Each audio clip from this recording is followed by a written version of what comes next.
Perfect. All right, ladies, then we gonna begin. What I would like to start with is for you to, because today we're gonna cover 5 layers of happiness, which is gonna be very fundamental for you to understand how to actually return to yourself and to experience happiness as a feminine, soft, genuine woman who is connected to the spiritual wisdom and intuition.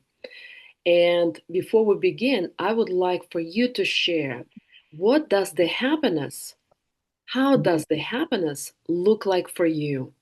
And I would like for you to participate and share because we have 3 ways of living our life. Imagine that you are singing in a concert. You are the singer. Then you feel the energy of everyone that is watching you. You're 100% participating. You're singing. You're there, live, fully present. And then there are people who are in the concert. They hear you, they applaud, they're recording you on the phone. They're halfway there. And there's people on the TV and they're saying, oh, her makeup doesn't look so good. Something is wrong with her hair. And so in life, you either on the stage, you either in the concert, or you're behind the TV, and then life goes through, and you're just 10% participating. You're kind of half asleep. So, in order for you to get everything from this program, I request you to jump in with me on the stage. You're not behind the computer. You are with me. And the more you'll ask questions, the more you will participate and share, the more you're going to come alive. And then how you are here, that's how you're going to be with your husband, with your boyfriend, with your kids, and then with everyone in your life. This is a safe space to be present and to participate. And so, the first question for you to participate and start inquiring about it, how does the happiness look like for you? What does it mean for you to experience the happiness? So, who wants to share? I can go first. Go. Thank you. Okay, for me, it would mean like I'm having a regulated nervous system. This is my go-to now lately. I keep saying that, but it would be, having peace, being calm, not feeling stressed. So, peace, calm, regulated nervous system. That's how for you gonna feel like you're happy. Yes. Got it. Thank you, Sarita. Who else? I think if I can, Mhm. is like a good communication with my partner and with my family, with my daughter. Um, just to have like a nice communication and just like to be like a grown up and just to understand each other and just to live like in harmony um and peace and fulfillment, I guess. Beautiful. So having a good communication with husband, with your daughter, and having that harmony and peace, good communication and understanding each other. So for you, it's more about relationship. That's what's gonna bring you the happiness. Got it. Thank you so much. Who else? I would like for each of you to participate because you are telling right now actually which level of happiness you need in life, and we're gonna go cover that very shortly. So this is really powerful, really great. For me, I feel like it's more areas. I guess I feel happy when I also have good health and good relationships, and I feel safe also in my life. Like I'm having a purpose, and I feel like I'm doing something that's making me proud, I guess. I don't know, it's more, there needs to be more levels. If something is out of balance, I feel like my happiness gets lost everywhere. I don't really have a lot of health problems, but I'm getting in my head about it. I'm feeling like if my family's okay, if I'm okay, if I'm healthy, then I'm happy. And then I'm like, if I have good relationships with my friends and I'm not fighting with my friends, then I'm happy. If everything's okay at work, then I'm happy. Got it. I So don't know how to explain it. so for you, it's also about relationship, friends, family, work, and obviously good health. There's no problem there. Yeah. Wonderful. Got it. So it's also about relationship. Really great. Celine, For me, I think it's also similar. It's relationships, but I think it's more not being like, I guess, being strong in my inner core. So not being swayed by the external, whether it's relationships or job or bad day. So being a bit more like rooted and grounded. So I think that's how it resonates for me on my to feel calm and secure, like safe, both like financially, but also emotionally, just really grounded. Okay, so grounded. No matter what happens, how people might be triggering you, poking you, but you're still grounded. Nobody can shake you, right? Whether it's finances, whether it's people, being grounded. Got it. Thank you, Celine. Selena. Yeah, I would say, of course, health, rest, and keeping my stress as low as possible. But I also think I am happiest with this balance of structure and flexibility. So for me, if I plan out my week and I have everything set, what I'm supposed to be doing, but then I give myself flexibility to just decide what I want to do that day also. Like that balance, I think, is when I tend to be happiest overall. Yeah. So structure, balance, flexibility. That's what Yeah, really, and freedom. and freedom gets you the space of the happiness. Excellent. Thank you, Selena. Helena. So for me, I think to be less reactive to things that don't really matter, to be more appreciative, for me to be appreciated rather, Mhm. just really trust in the relationship. So for me, it would be more in the relationship as well. Excellent. So being appreciated, and that appreciation is really core in the relationship. And I'm assuming with husband, right? Or Yes, everyone. yes. Beautiful. Excellent, ladies. Take right now 1 minute and write down what you wrote. It's going to help you to understand on which level of happiness you are striking for, because there's again 5 different levels. And Samantha, if you will, after everybody write, you can share as well, if the baby allows you.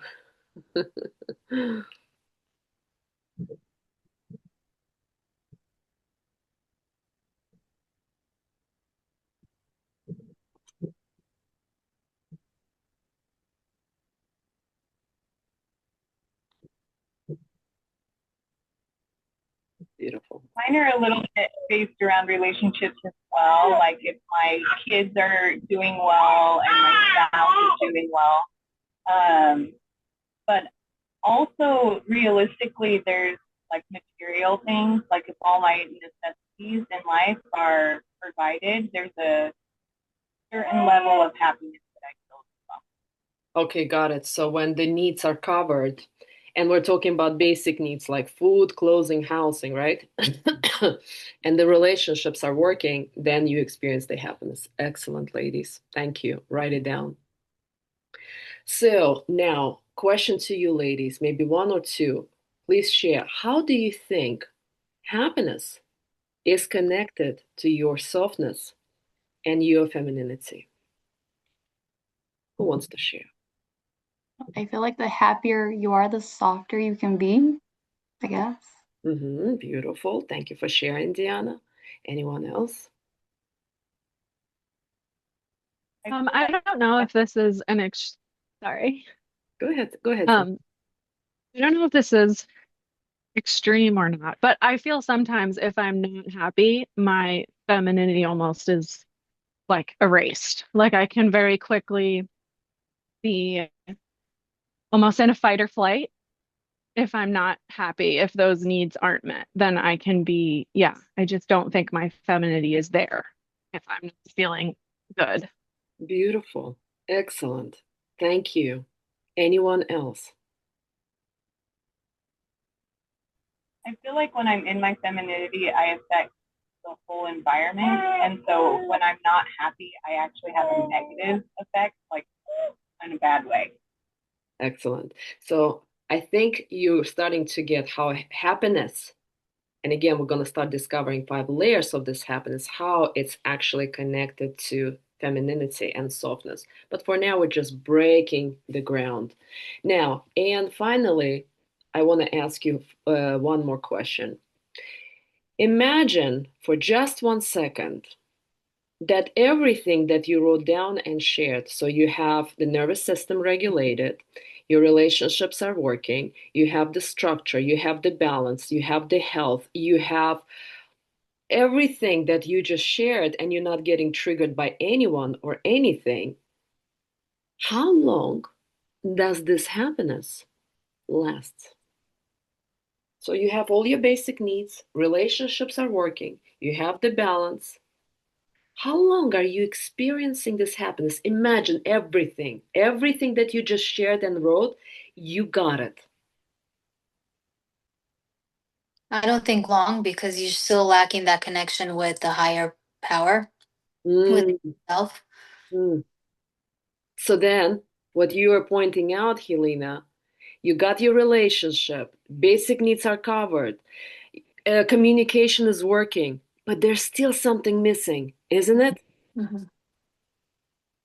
Anyone else? I want to add to that. It's just like because there are things that are not within your control. So even if you're happy, like I have boys, young boys who get into a lot of stuff. So Uh-huh. I can imagine, that I would be unhappy if they, brought some mud in the house or a bug or something. Yeah, yeah. But Sarita, for a moment, boys are doing fine. They're not getting in trouble. All is Okay. well there. Yes. Nobody is bothering you. There's nothing. Nothing. How are you experiencing this happiness? Is it 100% package? How long is it lasting?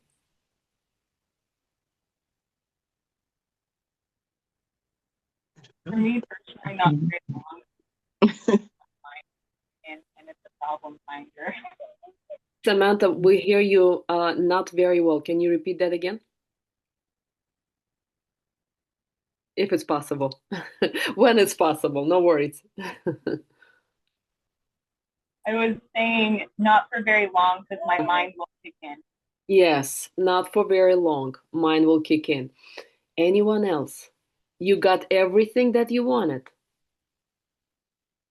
How long is this happiness lasting? I also feel like not very long because, like, as humans, we just always want more. We're Aha. Oh, excellent. Beautiful, Celine. Anyone else?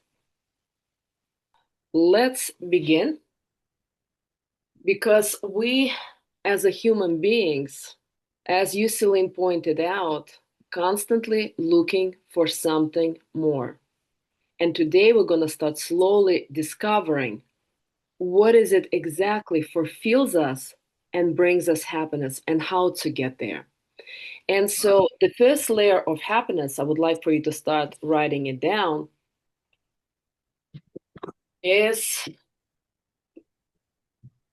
the happiness of the body. Now, the happiness of the body, this is the first level. What do you think the body really needs to be happy? Balance. Balance? Mhm. Say more about that. I mean, I guess I just think like sometimes when I want something sweet, then I want something salty or, in balance with like sleep or alone time and interaction and, being alone, being together. So just balance. Okay, got it. Anyone else? What do you think our body needs? Maintenance. Like the food, rest. Beautiful, absolutely. So our body needs delicious food, soft bed, good music, comfort, warmth or coolness when it's too hot, pleasure, and sex. If you have that, body experience happiness. Now, for those of you who now feel like you are missing those needs, maybe sometimes lack of sleep, maybe good food, or maybe a warm bath. And when you get that and you experience this happiness, how long does this happiness on the level of body last? So you got a good food, or you had a good sex, or you had a good warm bath because you needed it. The body needed it because it was cold. how long does this happiness last? It can last for like a couple hours. It depends, but like for a few moments, I guess. Exactly, Simona. It's really for a few moments because the moment you ate food, you're full now. You immediately forget that it feels good. Make sense? Mhm. You are not even staying for 3 hours thinking, oh my God, how amazing was this food or how amazing was the sex. Who does it? Who for 3, 4 hours think about how amazing this food was? We really don't. The problem is that such pleasure always has another side. First of all, body itself is imperfect. It's simply impossible to experience as much enjoyment as the mind desires. You probably had this experience sitting at the wedding or a birthday party and here's lots of food, but you cannot eat it all because you're going to be sick. And that's why the body has this limitation. Also, there's the second problem with the body. Who wants to guess? What kind of limitation you have with the body? It ages. It ages, beautiful, and what else? There's always another need around the corner. Like what? Getting hungry, tired, um, whatever those basic needs, they're like clockwork. They always come back. Yeah, yeah, this is great. Thank you, Selena. The body has also a limitation of, for example, let's say hypothetically that you like milkshake. So you had this milkshake. It's your favorite sweet. And then, in order to satisfy the sweet tooth of yours, do you think every day just one milkshake will be enough? What happens naturally? Getting addicted. You're getting addicted because next time you're going to have not one, but you're going to have two milkshakes. Mhm. Or then you're going to have not two, but you might even add a little bit of ice cream or a little bit of cake or three milkshakes. And eventually you have to either switch the milkshake because you get tired of the strawberry milkshake, or you got to increase the dose. Because if you think about it, we as a human beings never start the addiction with becoming alcoholic or we smoke or we eat sugar too much. Let's say people don't start doing cocaine or heroin. They start with doing what? Soft drugs. Soft drugs. Nobody becomes a drug addict right away doing the heroin or right away eating half a cake or right away smoking a full pack of cigarettes. We start with a little bit, but then that starts to increase. Does the body, the happiness through body, can really give you that full fulfillment, satisfaction, and the happiness? Who right now feels that your body needs either rest or sugar or lots of sleep or just relaxing on the sofa and watching TV to numb yourself? Who is in this level that you're lacking something on the bodily level? I'm definitely lacking rest. Yes, yes, thank you, Sarita. Anyone else? Yes. Samantha, what are you lacking? Honestly, a little bit of all of it. All of it. Food, sugar, all Yeah, of it. yeah.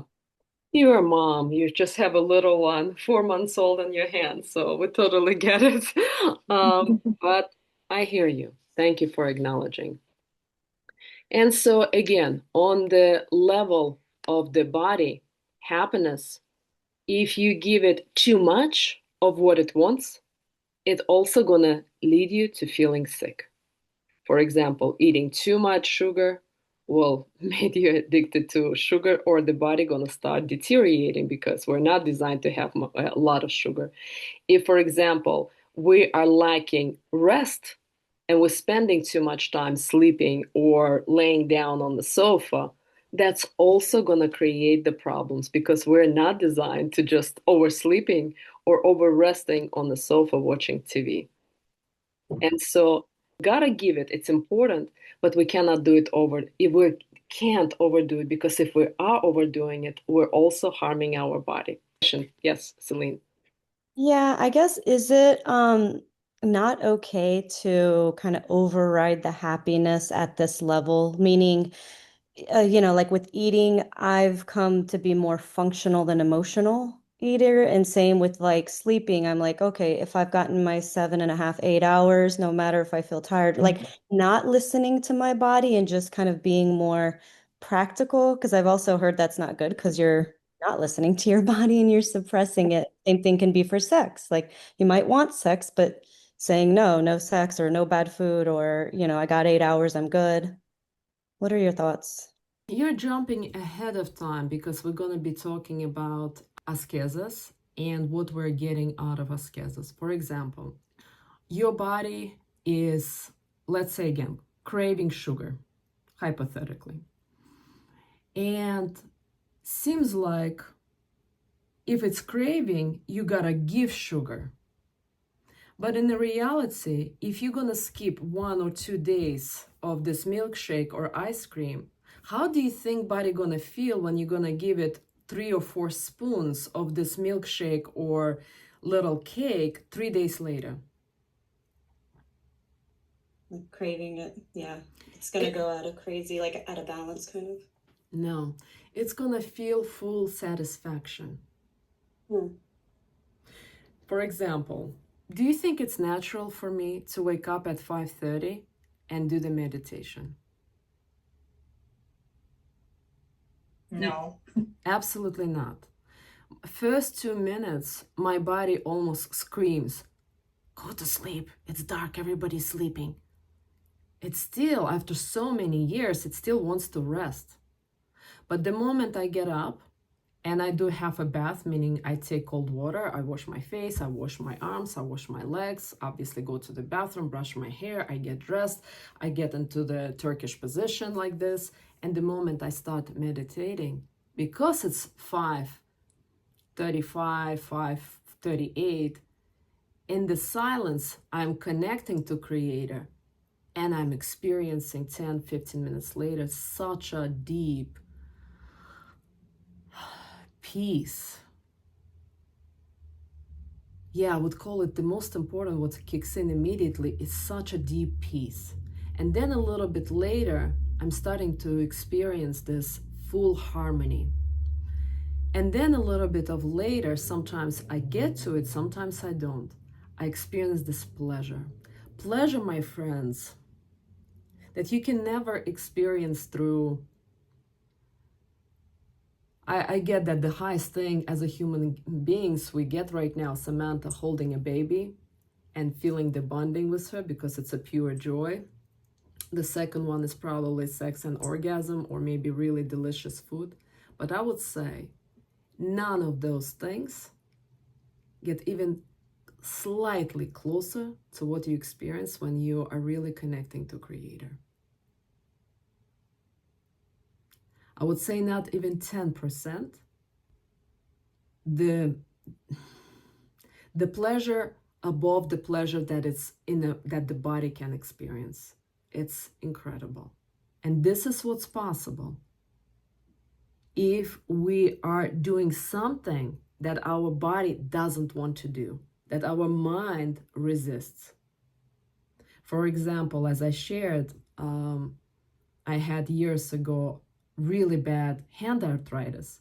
But if I didn't have this hand arthritis, I would never run, even though the way I'm running, it's like you fast walking. I cannot run fast. And then getting into the cold, freezing water for 22 minutes, I would have never gotten to that point.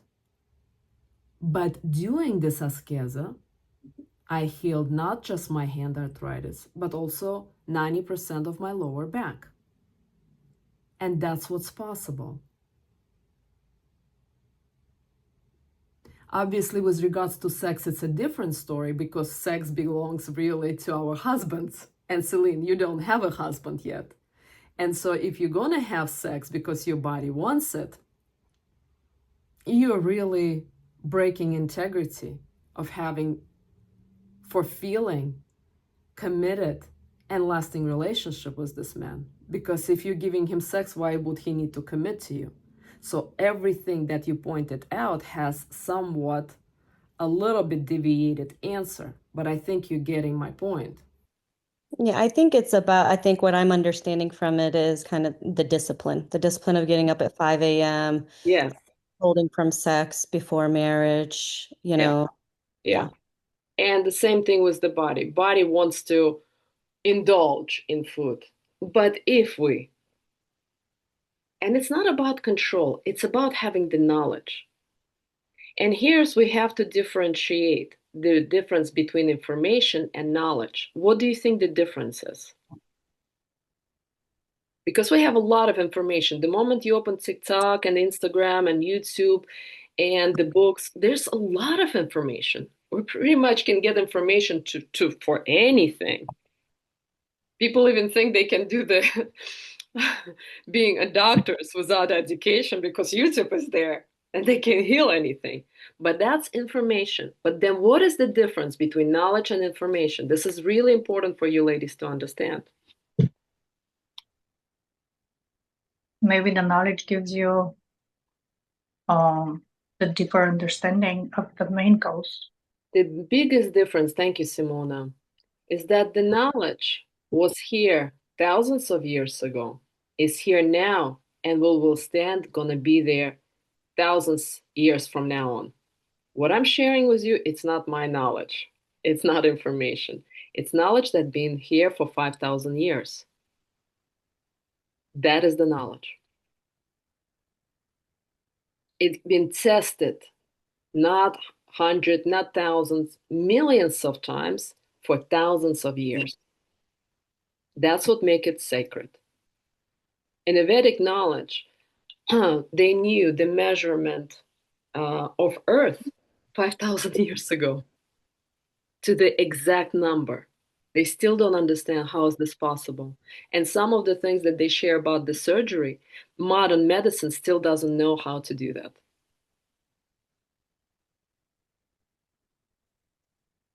Because the Vedic gurus that been meditating, they've been getting this knowledge all above from Creator Himself. But at the same time, some of you here are Christian, some of you might be Jewish or Buddhist or Baptist. It doesn't matter. This knowledge is universal. It's a spiritual knowledge. Vedas never would say you have to be Vedic, basically. You can apply and you will even deepen your relationship to your creator in your understanding. But that is the difference between the knowledge and information. And so, Celine, did I answer your question? Yes, thank you. You're welcome. So now, again, seeing the problem on this level is that the problem with the happiness on the bodily level is always temporary. It's nature, it's temporary. You had sex, you feel good, you ate, you feel good, but all physical pleasures are fleeting. It's not going to last.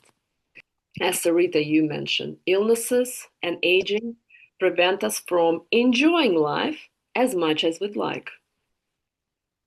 And when bodily pleasure becomes expensive, they often turn into illness themselves.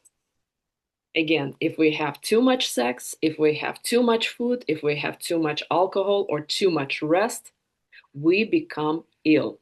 We're not designed to have too much of whatever that the body wants. The body simply cannot handle it anymore, even though the mind still craves. And here you have to understand the difference, Celine, right? Mind and body is always kind of in an argument with each other. Mind craves, but body could be telling you, no, I need rest. And of course, maintaining physical comfort always requires effort, resources, money, and work. You have to earn them, and that's not easy. In fact, on this level, what's most ironic is that we often mistake the reduction of suffering for happiness itself. For example, when we've been hungry for a long time and finally eat, we think We call that happiness. We think we're happy. Often, when we're freezing and all of a sudden we get a warm coat, we finally wrap ourselves in this warm coat, we feel like, oh, I'm happy again. I once came to the conclusion that it's never about very good, because very good, it's simply normal. So what we think that happiness is, it's actually normal. That's where we're supposed to be. Example that I want to share with you, my friends, when I used to work before I got married, I was at one point on this level where I was working hard. I would come home, eat dinner, walk with my dog, and then watch TV and go to sleep, get my 8 hours of sleep, and I thought I am happy. That's all I need. That was my level of happiness. Who is that again? Who wants to share that? Maybe right now, that's all you need to experience that normalcy. Who feel that if you get this right now, the sleep, the food, the rest, that's all you need right now. Who is there? Anyone? Yeah. Yeah, my son wakes up early some days, and when he sleeps in, I just feel like that's all. I'm like in a good mood, which was today. Got it. So there's days when body needs that comfort because again, this is very important for us to experience. We cannot even climb higher if we're not getting those level of happiness on the level of body. I got it.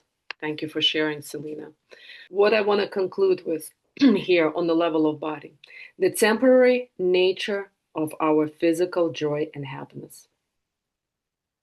Physical pleasure is fleeting. We age, we get tired, we lose energy.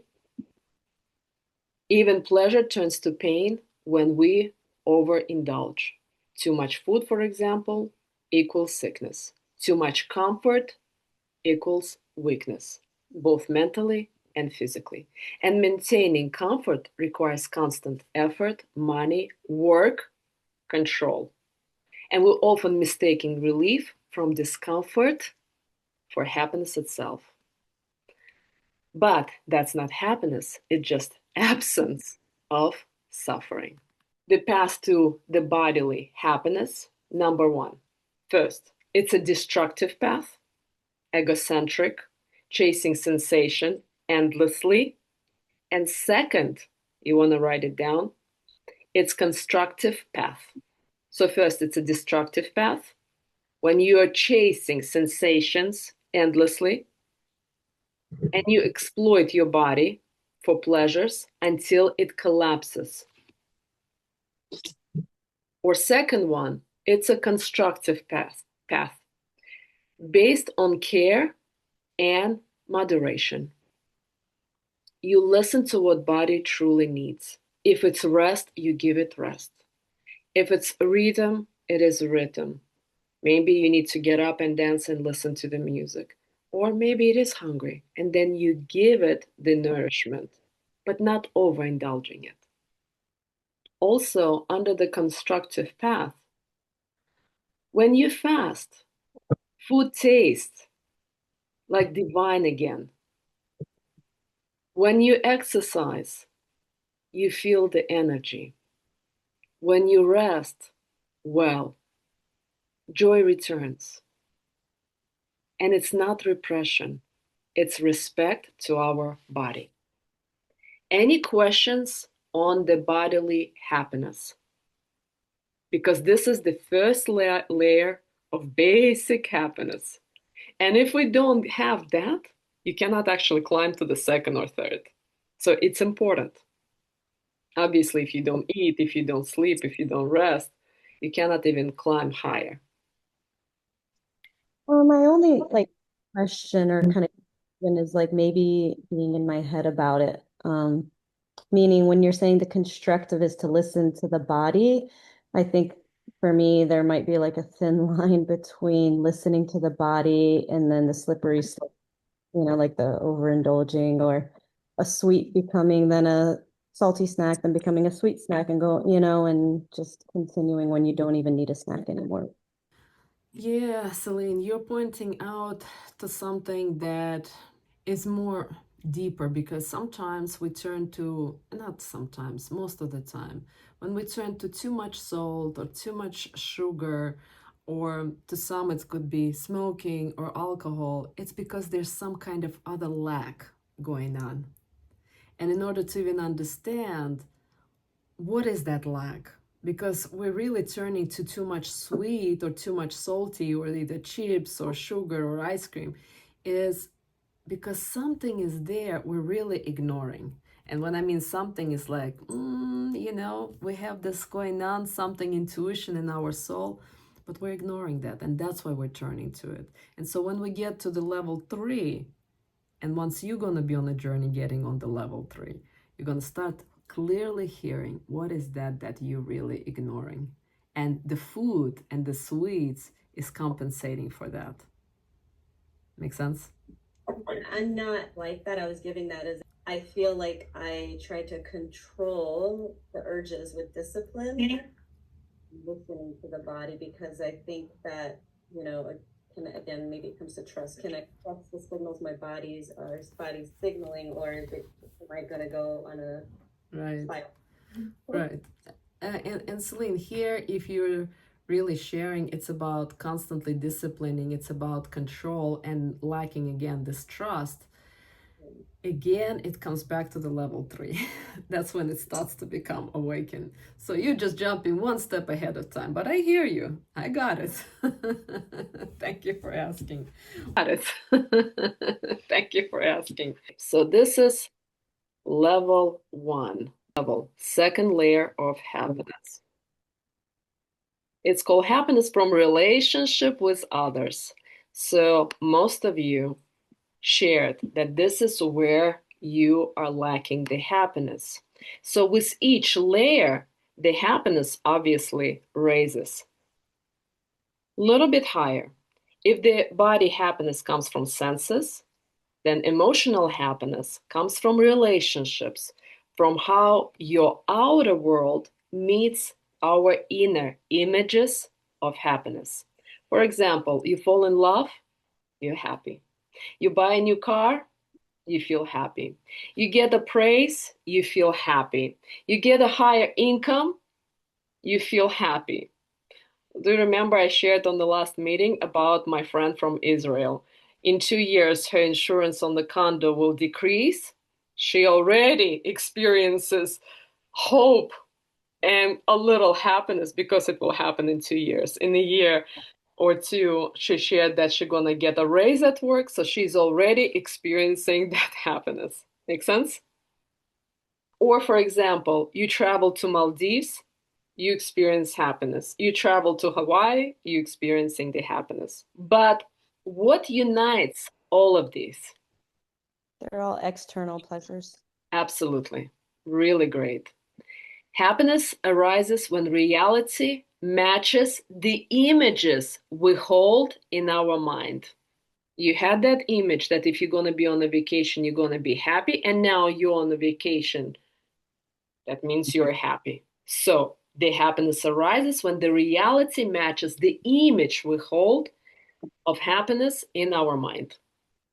And here, two types of happiness awaits for us. The first happiness is on the level of subtle body or the psyche, happiness that comes from our relationship with people around us. The second happiness that comes from our relationship with the higher laws of the world. Sometimes these two kinds of happiness are also called happiness on the level of the mind and the happiness on the level of the intelligence, basically reason.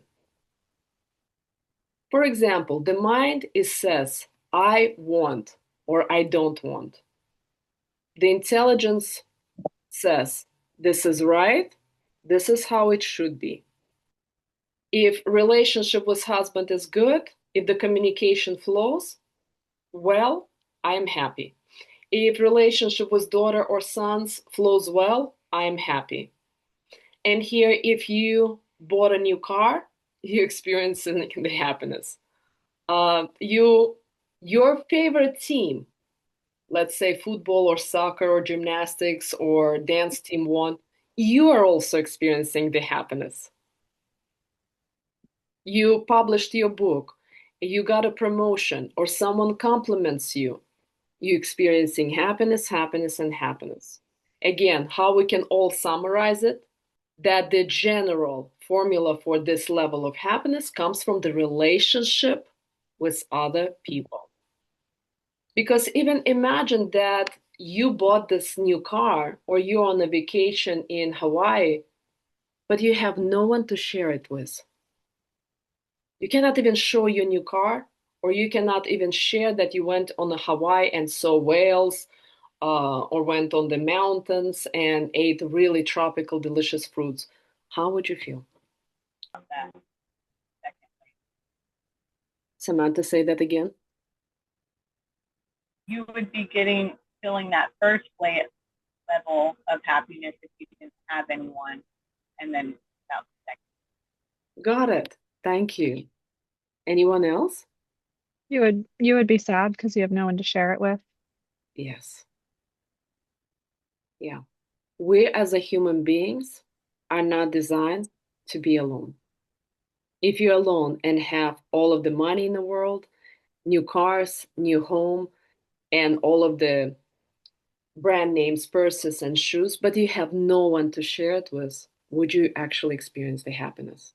No. No, absolutely not. So now I want to break you into one, two, three, four, five, six, seven. So I'll break you into two groups, and I would like for you to share where you currently experiencing the happiness on this level and what are you attached to, because if we're attached to, that's how the happiness going to look like. If I'm going to have that communication, or if I'm going to have that car, or I'm going to have that house, or I'm going to have that vacation, we're actually preventing ourselves to reaching this level. Okay, so each gonna share 2 minutes. So if someone is sharing more than 2 minutes, please show them that the time comes to an end. So everybody will share. So as you're in the group, share openly, vulnerably, each 2 minutes. What are you attached? What's lacking? 1 minute, and what are you attached on this level? Okay, so let me break you into two rooms. Again, most of our images of happiness come from the outside world. This is, again, the first and the second level. The happiness, again, food, sex, money, buying a new car, getting a career. All of that is external happiness. And where do you think we get the happiness on this level? Through upbringing, education, movies, books, our parents, teachers, and especially, as I shared last time, from advertisement.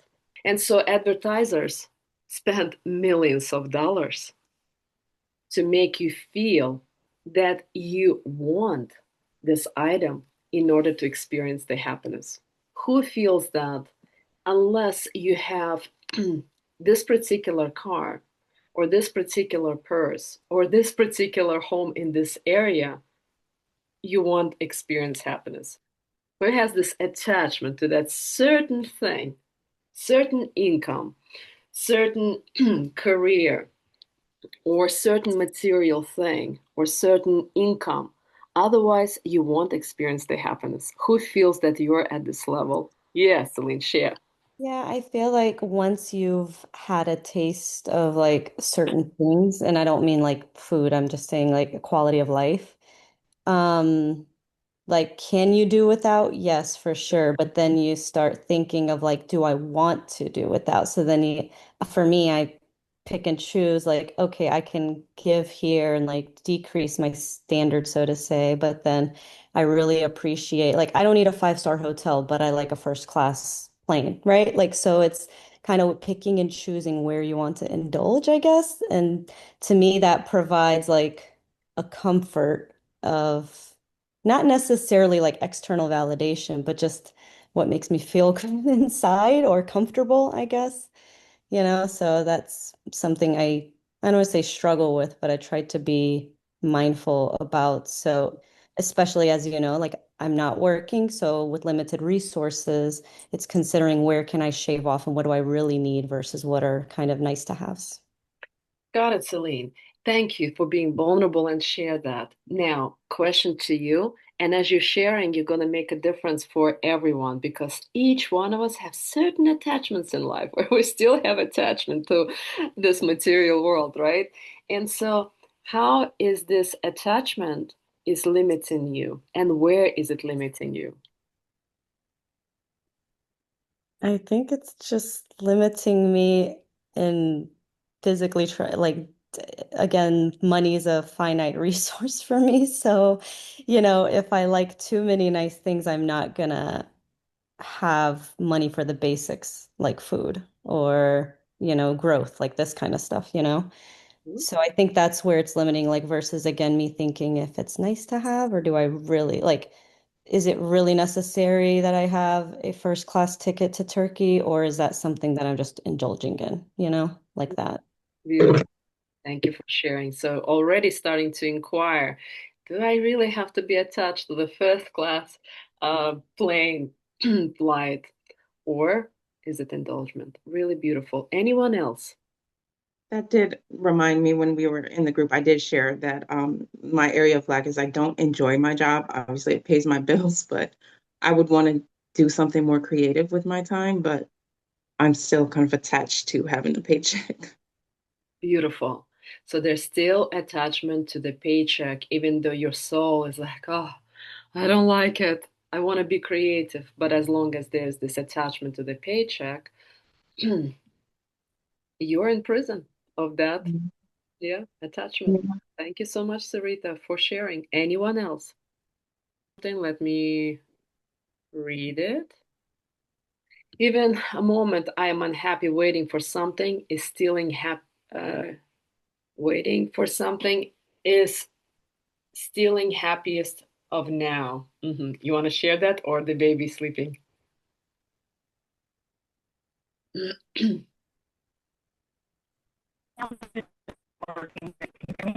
Ah, the internet is bad, the connection is bad. I got you. Thank you. Thank you for acknowledging, Samantha.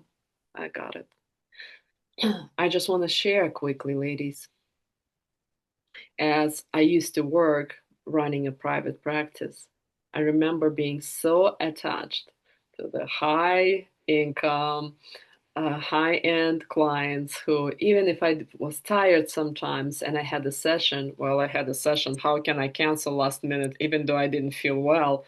It's always in a space of violating myself, really, and letting go of this money. And by the way, when I was making this high income, what did we spend this money on? First of all, husband already was paying for all the mortgage and utilities. The money went to buying gifts to our son, vacations, and the third, who wants to guess? What did I spend the money on? Designer things for you. That was never really important to me, maybe 25 years ago. I like designer stuff. But this third thing that I spend money with is going to chiropractors, physical therapists, massage therapists, yoga studios. And why do you think I was going to all these places? Because of the effects that work and stress had on you. Absolutely. All this money spent, I would say 70% of the income that I was making went to massage therapists, chiropractors, physical therapists, obviously organic food, but nothing would fix my health. It took me literally 6 or 7 months to heal my back from 21 years of violating myself doing those private sessions. Just to give you a heads up, for those of you who are still attached to the high income. But thank you. Thank you for sharing. So, second level is that we have the illusion that this purchase, let's say hypothetically, of buying a new car will bring you the happiness. But first, you're imagining that you want, let's say hypothetically, Tesla. And while you are dreaming to have Tesla, you are experiencing this little bit of kind of feeling of happiness. And then you're going to the dealership and you're test driving and you're experiencing this happiness. And then finally, you are determined that this is the car that you're going to buy next week. You're anticipating. And then finally, you get into the dealership and they said, this is the car, you're buying it today. The moment you start writing the contract, signing it, and now you're looking at how much you need to pay for insurance, monthly payments, down payment. What happens to that happiness? It's starting to go down. So finally you signed, you gave your check, you are driving. What happened to your happiness? It turns to stress. Yes. It turns to now to stress. And now you're watching, oh, there's so many Teslas. And now your neighbor has a Tesla. And next month, you've learned that the new Tesla came up and your Tesla is now discounted. How do you feel? Do you get how short-lived is this happiness? Or for example, while you're anticipating or getting on a date with the guy, you're experiencing the happiness. But the moment you got on the date, you notice that he looks 10 years older. He's 20 pounds overweight. What happened to the happiness? Short-lived. It's gone. Or let's say, for example, you've been on a date on 3 times with this guy. You actually liked him. And then you're anticipating the first kiss. The moment the first kiss happened, what happened to the happiness? Also gone. And now you're anticipating the sex.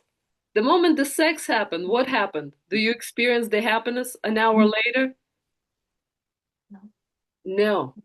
And he's now not texting you as much, he's not calling you as much, and all of this chivalry is gone. What happened to your happiness? It's all out of the door. So the happiness is on this level, is in anticipation. But the moment they actually what you're anticipating happen, it's actually decreased and then it's gone.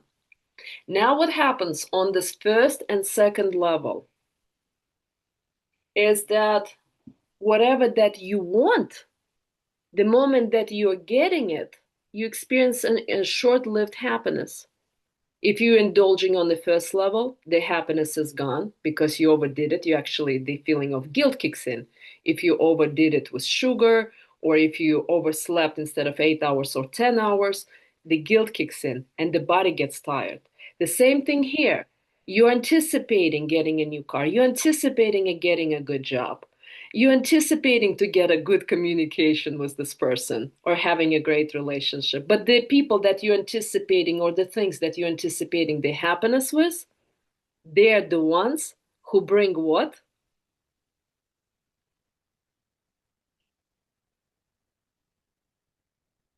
Disappointment. Disappointment.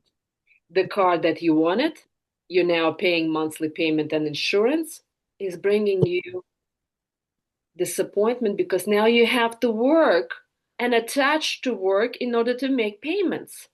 Now you have to work hard to get into the first class flying to Turkey or India instead of relaxing and doing creativity or whatever that you want.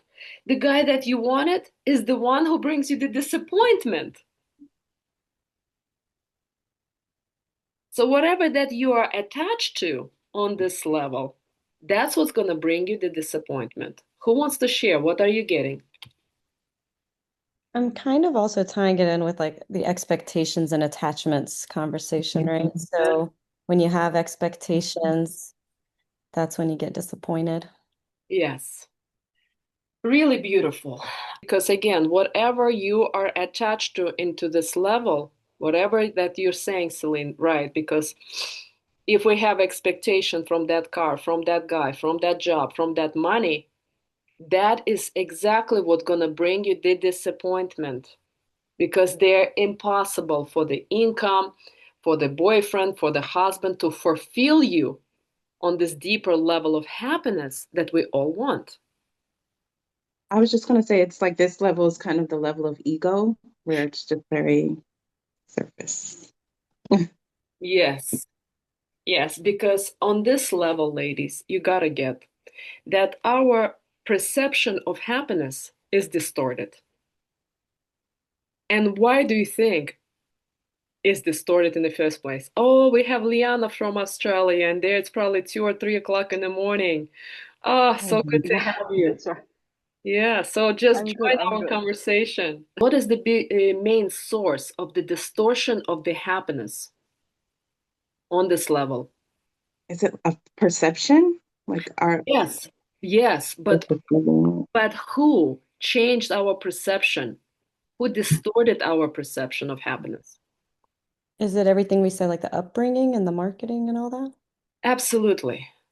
Upbringing has a lot to do with it because, for example, our parents might be saying, well, you have to work hard in order to be happiness. How many people do we see working hard and they're broke and they're not happy?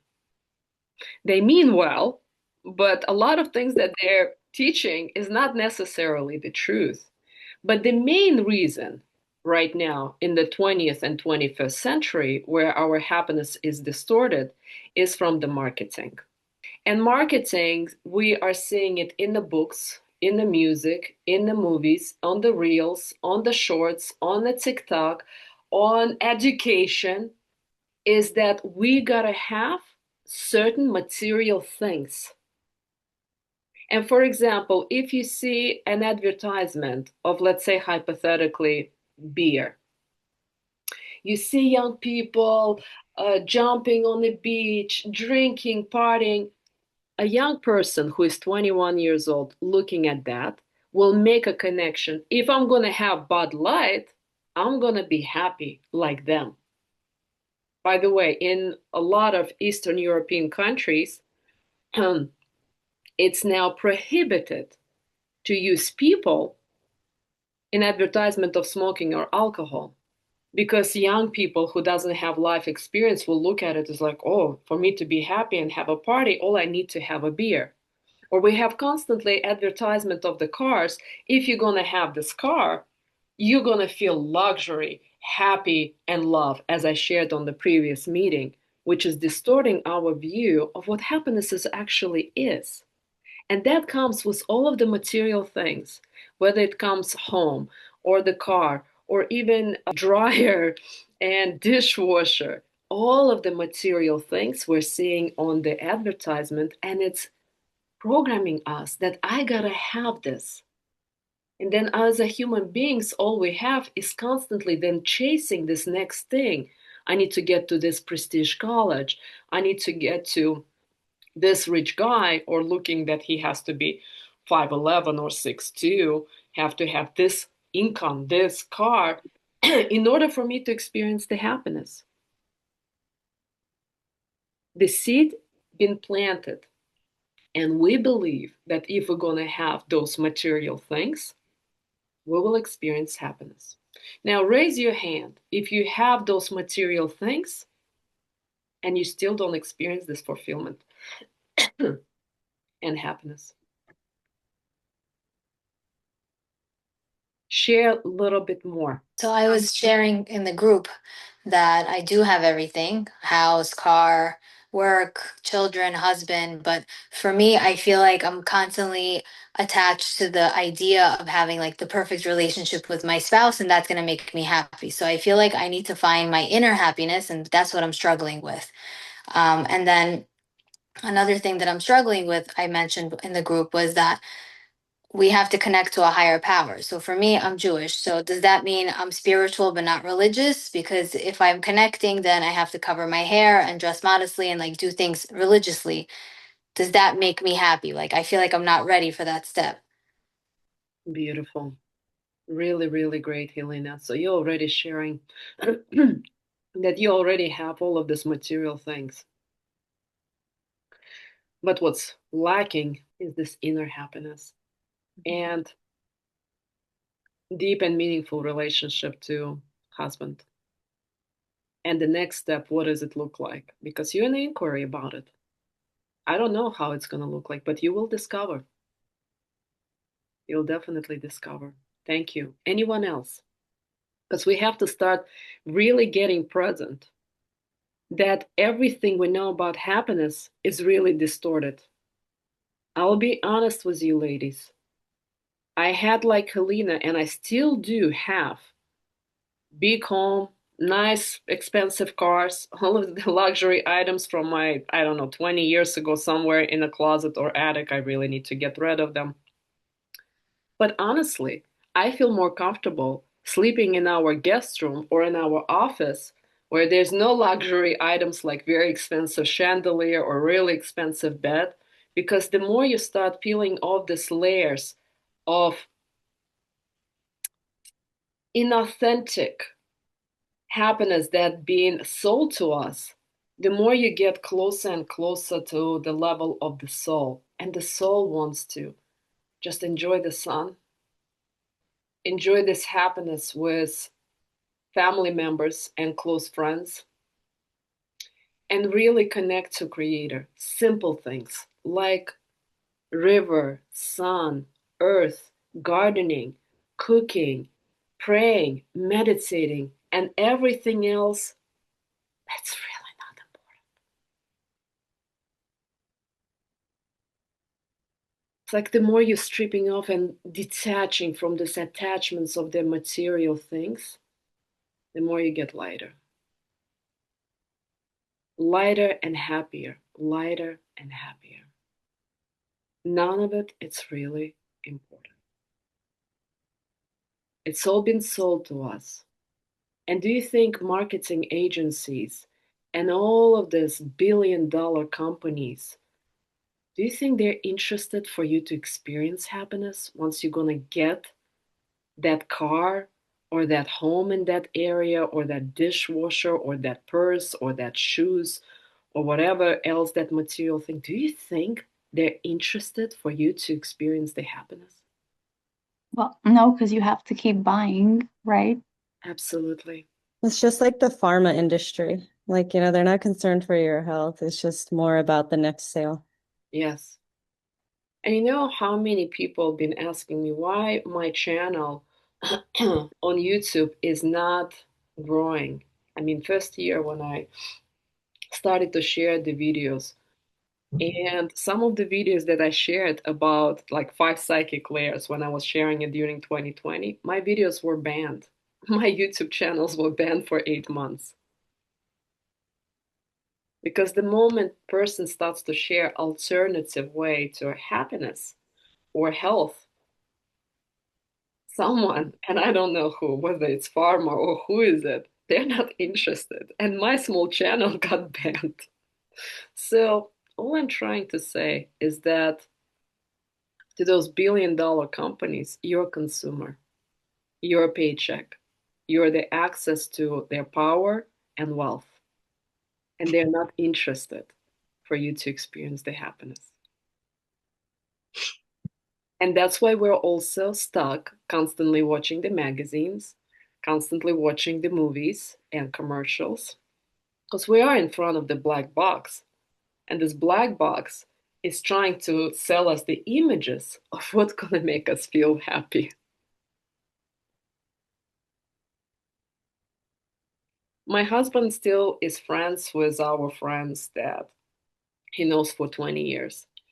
When we get together with them for maybe 2, 3 times a year, I have absolutely nothing in common with their wives who are constantly chasing the brands. Some of them talking about how they need to go to either Korea or Turkey and to get, for example, all brand new crowns so they're gonna have perfect smile or perfect breasts by doing all of the plastic surgeries. And my husband in the last 2 years also realized, he's like, okay, I have to go to their birthday party. But at the same time, we go, but we have absolutely nothing in common. That becomes more and more challenging to continue being around people who chasing these material things. Okay, so yeah, when my camera's off, the internet's better. But I feel this is hitting in a whole new way than in a couple of years I was here for this class, and my husband and I are starting from base at at our home. So like the basic needs of like a refrigerator and really basic needs. And it is so interesting because as we obtain those and are starting to grow, I have noticed that my happiness has become more chasing and chasing. The next thing will be easier. The next thing will make my life better. And I've never had that before. And so it's really interesting because when I stripped everything away, I had that difference, I guess. You are now in the space of chasing this next thing, right? Yes. And I've never really experienced that Yeah. until I had it. Yep. Yeah. Yeah. Thank you. Thank you for sharing that. And again, at a different point in life, we'll all experience different things. And maybe that's what right now you need to go through. But once you get to the point of having it all, you get that.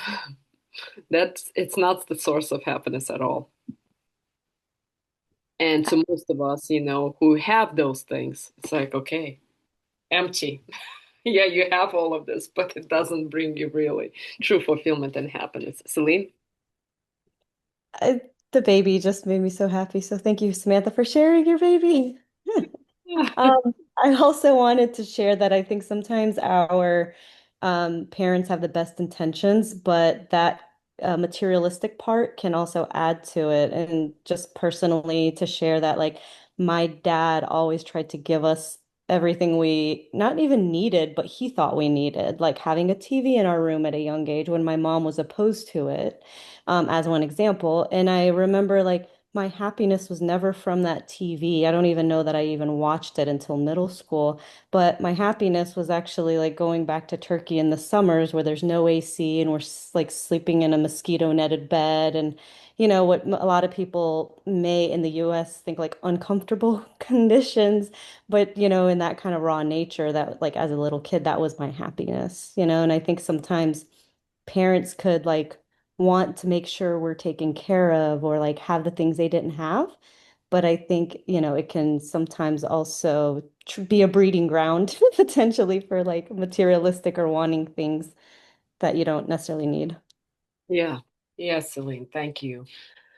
Going back to Turkey and not having even AC or refrigerator, and here you were happy with your cousins running around rather than having all of the TV and all of the nice, expensive electronics. Absolutely. And you read plenty of books about people who, before dying, regret not having more money or missing out on their job, or they really regret not spending enough quality time with the people that they loved. But it's never about material things. And this is something that we, until we really age, don't even think about it. We're still kind of programmed by all of the advertising and marketing to what we need for the happiness. And I'm trying right now to kind of break that filter for you because the return to softness, return to yourself is not possible if you're chasing the material things. And I want you to clearly, fully get that. That is going to be your attachment to the material things, going to be in a way for you to connect to your soul. And in the journey to yourself and to the feminine flow, that's that could be a huge barrier because if the attachment is to the income or to some of the material things, you got to think what is more important, that happiness in a relationship, your fulfillment, that really great communication, whatever that is important to you with your husband or your kids, or that material things. And if the material things is more important, there will be a cost. I remember years ago, I had one very ambitious young woman came to me to a session, and she was already successful making 100 or 150K. And she said, I wanted to open second business. I said, okay, let's say hypothetically you're going to open the second business. What is your goal? Well, I want to make $1 million. I said, okay, I got it. Now let's look. If you want to make $1 million, what it will cost you. At the end of that session, she looked at how much her health gonna deteriorate, how much she won't be able to spend time with her two kids and her new husband. She realized that she better even decrease the amount of hours she spends on her first job. Everything that we strive for, there is always a cost if it's not authentic. Yes, that's why we talked about it on the previous meetings about four varnas.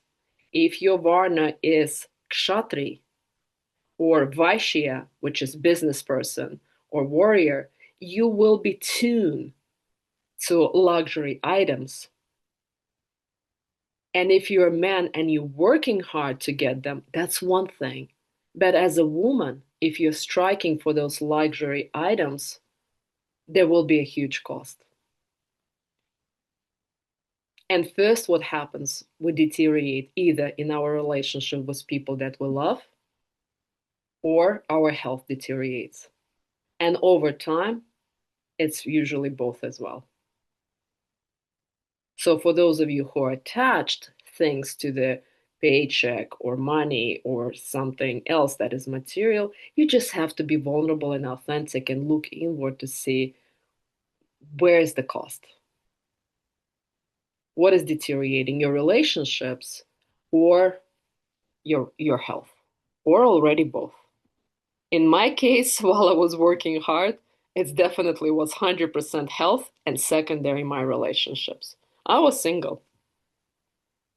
I was such a go-getter that it was very hard for men to even approach me. And I thought I know it all. Like, who are you? That's the kind of attitude I used to have. Oh my God, when people meet me who haven't seen me in 15 or 20 years, they're like, wow, what a huge difference. I had a very big ego and yeah, was operating on a lot of masculine energy and very righteous. All right, so going back and looking at the second level once again.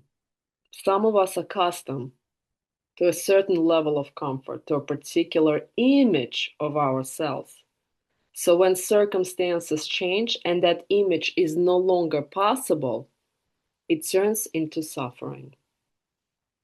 Sometimes we don't even have to lose anything yet. Just the fear of losing it already disturbs our peace.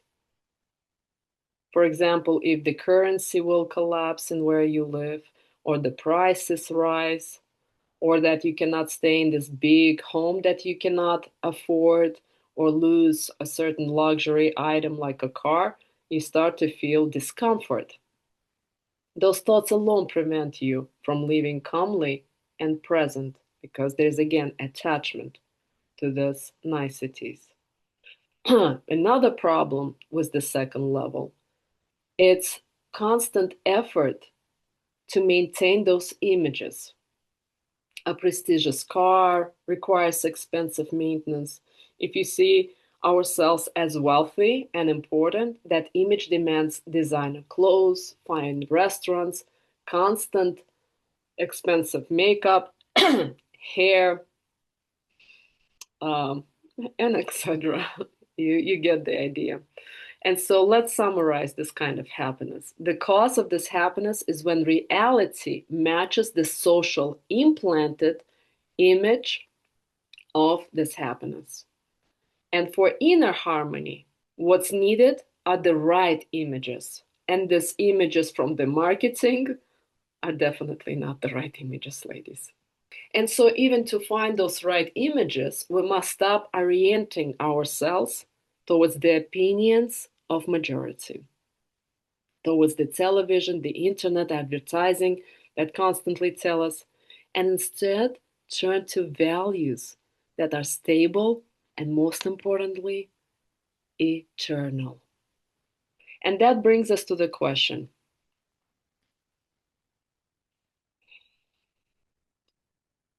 yes, all of this images came from our upbringing, television, and marketing.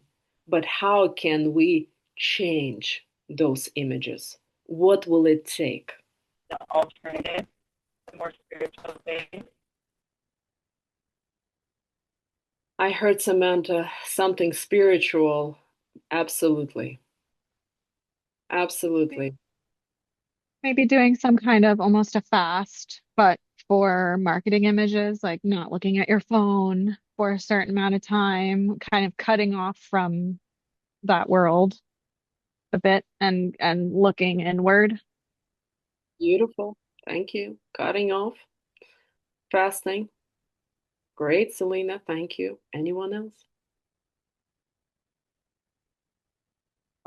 Is it like experiencing a new experience, like meeting a new people with different stages of life and seeing their experience and how happy they are?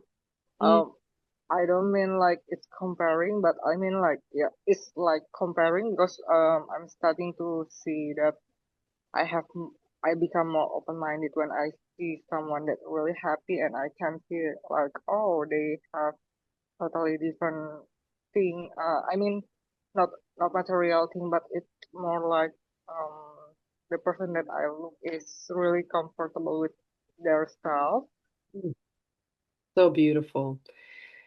For sure, Liana. Thank you.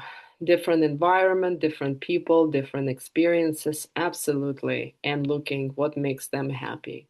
Very good, Liana. Anyone else?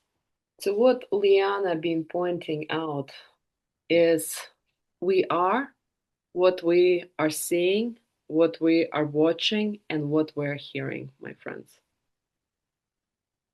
And so, if you surround yourself with the people who has authentic relationship to Creator, who are on the spiritual or soft or feminine path, the more you're in a conversation with them, the more you're surrounding yourself with these people, that's how your perception of happiness starts to change.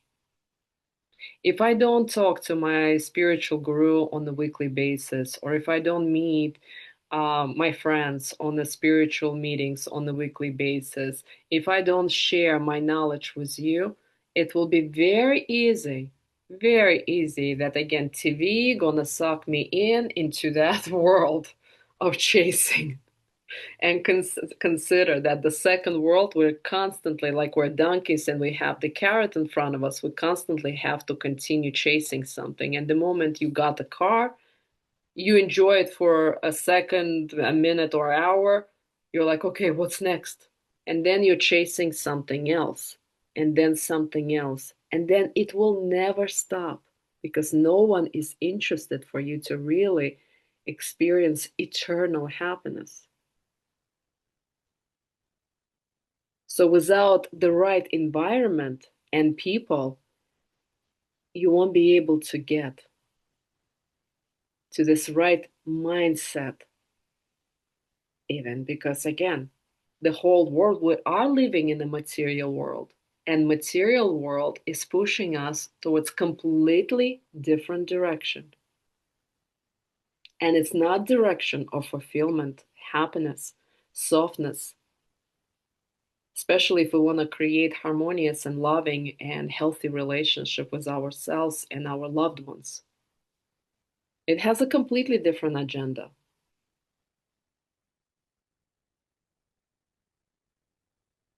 So anybody else, who do you think that you will have the obstacle on this level, and what obstacle will you experience on this level? I think I'm already like experiencing a lot of those obstacles. I mean, yes, in friends group, but also family and just making sure, coming back to boundaries, that, what some people may think is best for you, having a way to honor what you think is best for yourself gently, like without breaking or hurting the other person or that relationship. Oh, that's a great sign. The first sign is when people gonna start trying to change your mind. I remember when I was on the spiritual journey first year, and I said I'm gonna become vegan, even though it was very hard for me to become right away vegan. I started to be vegetarian, and but I said right away no to beef. Everybody was like, "You're gonna be sick. Only Indian people can be vegan.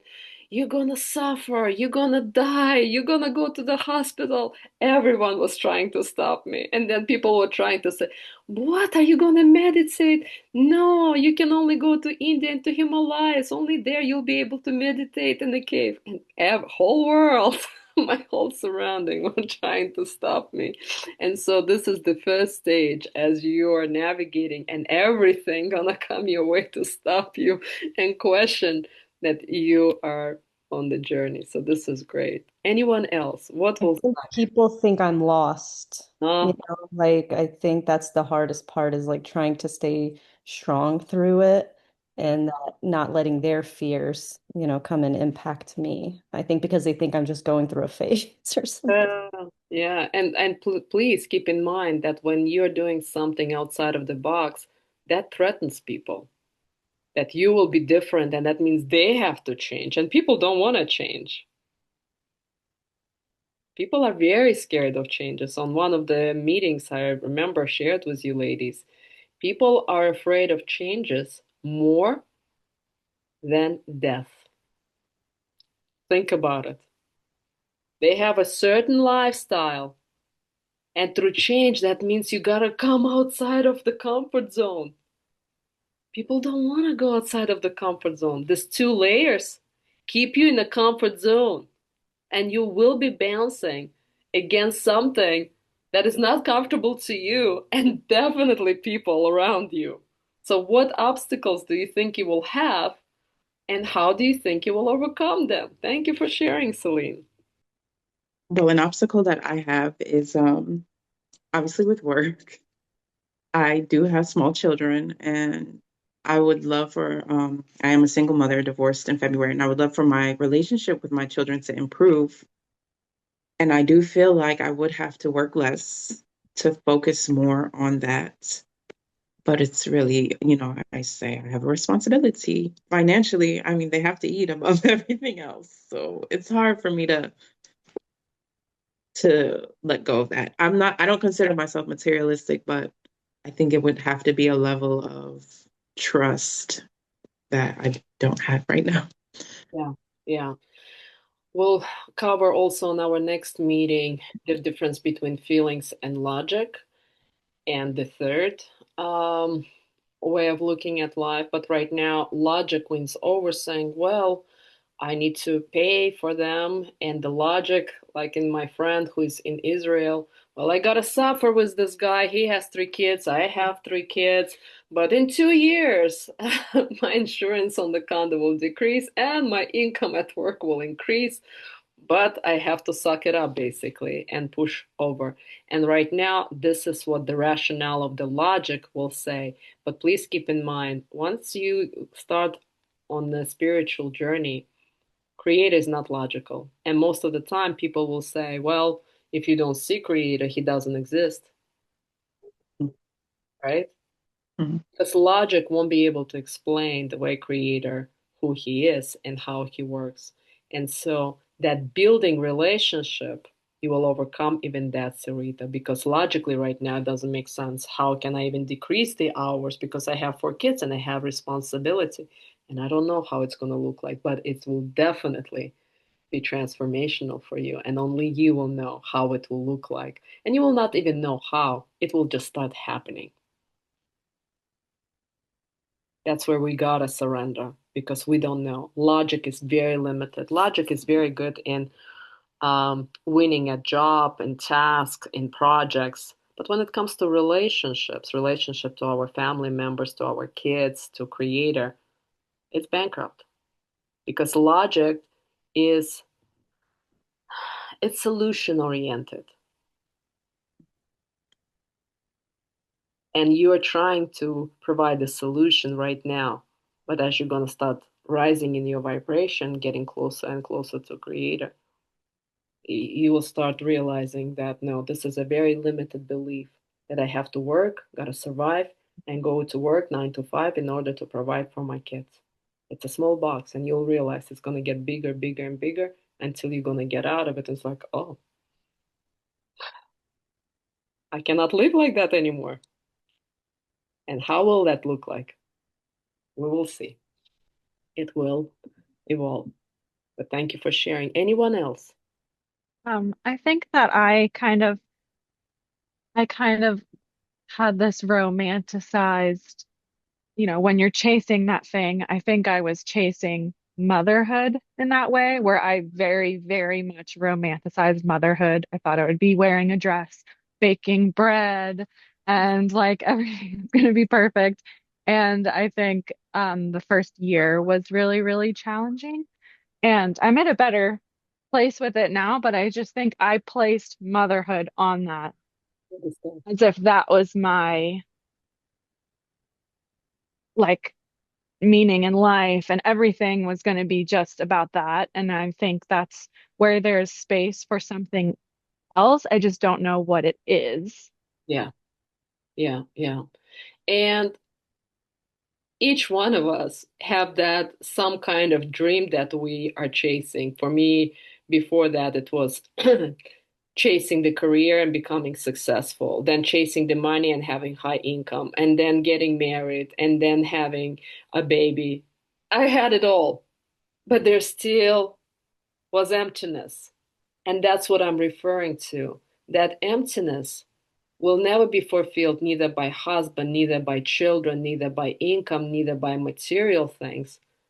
You start tapping into it, which we're now shifting to the stage number 3, when we are starting to inquiring about consciousness. This is just the tip where you're starting to really get into the happiness on the 3rd level. The marriage did not bring me the happiness really that you were seeking for, or motherhood, or the material things. Something is still missing. And that's where the consciousness kick in, because even people who hurt others, if you try to hurt them, they will say, well, this is not fair. Or if someone is cheating on them, they say, well, this is wrong. I'm going to break up with you, even though they're cheating. So even that people who are traumatized, they still have the connection to consciousness. Because it feels kind of weird if we're going to be in a country where all men going to run away from the battlefield in the war, or all men are cheating and betraying their wife and kids and leaving their wife and kids. We're going to look at it, it's like something is really off here. But even people who are violating those rules, they still will try to tell you, well, what you're doing is wrong. That means fundamentally we all have the consciousness. But only if we're consciously aware and start to fully realize that the material world, the relationship is still not bringing us the true fulfillment and happiness, we start to seek the spiritual laws and become inquired about them. We start to either go to temples or churches or synagogues or mosques in order to really get in tune to what are these laws. We're not fully yet practicing them, but we at least start to become aware that they are there. And if you do something right, even if you don't get paid for it, it feels good. Like yesterday, we went last night to haunted house. Our son begged us, even though I thought it was the worst idea. And at the end, as we're in the haunted house, our son was keeping his eyes closed the whole time. He was so scared. And I was behind my husband with an eyes closed like that too, because I was scared as well. But interestingly, all of these actors who were working at the haunted house were working there for free. And all of the money goes to the Cancer Society. And at the end, as we were taking pictures with some of these actors, and I was asking them, so you volunteer 3 weeks a year doing this crazy thing. How do you feel? And the guy was smiling. He's like, this is amazing. It's amazing. They're volunteering, hearing the screams all the time, carrying these costumes, scaring people, but people are enjoying it and they're feeling so fulfilled. When we do something that is again in our Varna, whether you're a teacher, whether you're a helper, whether you're a business person or you're a warrior, even if you do it as a contribution, you start to feel fulfilled. And we have that in us. So, who wants to share? Actually, let me break you into the two groups. And I would like for you to share if you start tapping into that consciousness. And when you do something right in that moral code, it feels good. So, please share each person at least 1 minute. So, I'm going to break you only into 5 minutes. So, What are we sharing? We were a little confused in our group before. Sorry. yeah. Thank you. So, we're sharing. Who start to feel that you're starting to connect to that conscious level, and when you are doing something right, even if you don't get paid, it feels good. And you again in this journey starting to tap into that third level that is beyond material, beyond the relationship. It's now a little bit higher where your soul starts to experience sometimes, yes, this feels right, this feels good, that you're on the tapping into the deeper level of happiness. Clear? So now I'm gonna go over quickly the layer of number 3 and 4 and 5 because in the next 3 months we're gonna be deepening with each session those 3 layers. Today mainly I wanted to cover the first and second layer, and we're gonna cover a little bit the third, fourth, and fifth. So on the third level, which is again eternal level of happiness on the conscious level, here you start to learn first about those laws. And even if the person is not learning, but they're in the right environment, they already start to feel that their consciousness starts to awake because you're starting to feel if you do the right things on the moral code, you start to feel better. And this moral code is, for example, you promise something to do something, you're doing it, and you're experiencing, you feel good. Sometimes my friend calls me and she says, well, I have a friend, she constantly complains. But interestingly, when I listen and I give your suggestion that you gave me last week, she feels good and I feel good. So basically, she is tapping into that she is born to also being a teacher. And when she listens and when she teaches, she feels fulfilled, and whoever she's helping, that person feels fulfilled. And that's what is the first level in that layer of consciousness. And please know, as Vedas explain, our knowledge comes from sound. First, the knowledge, as you're hearing it, it comes into your head.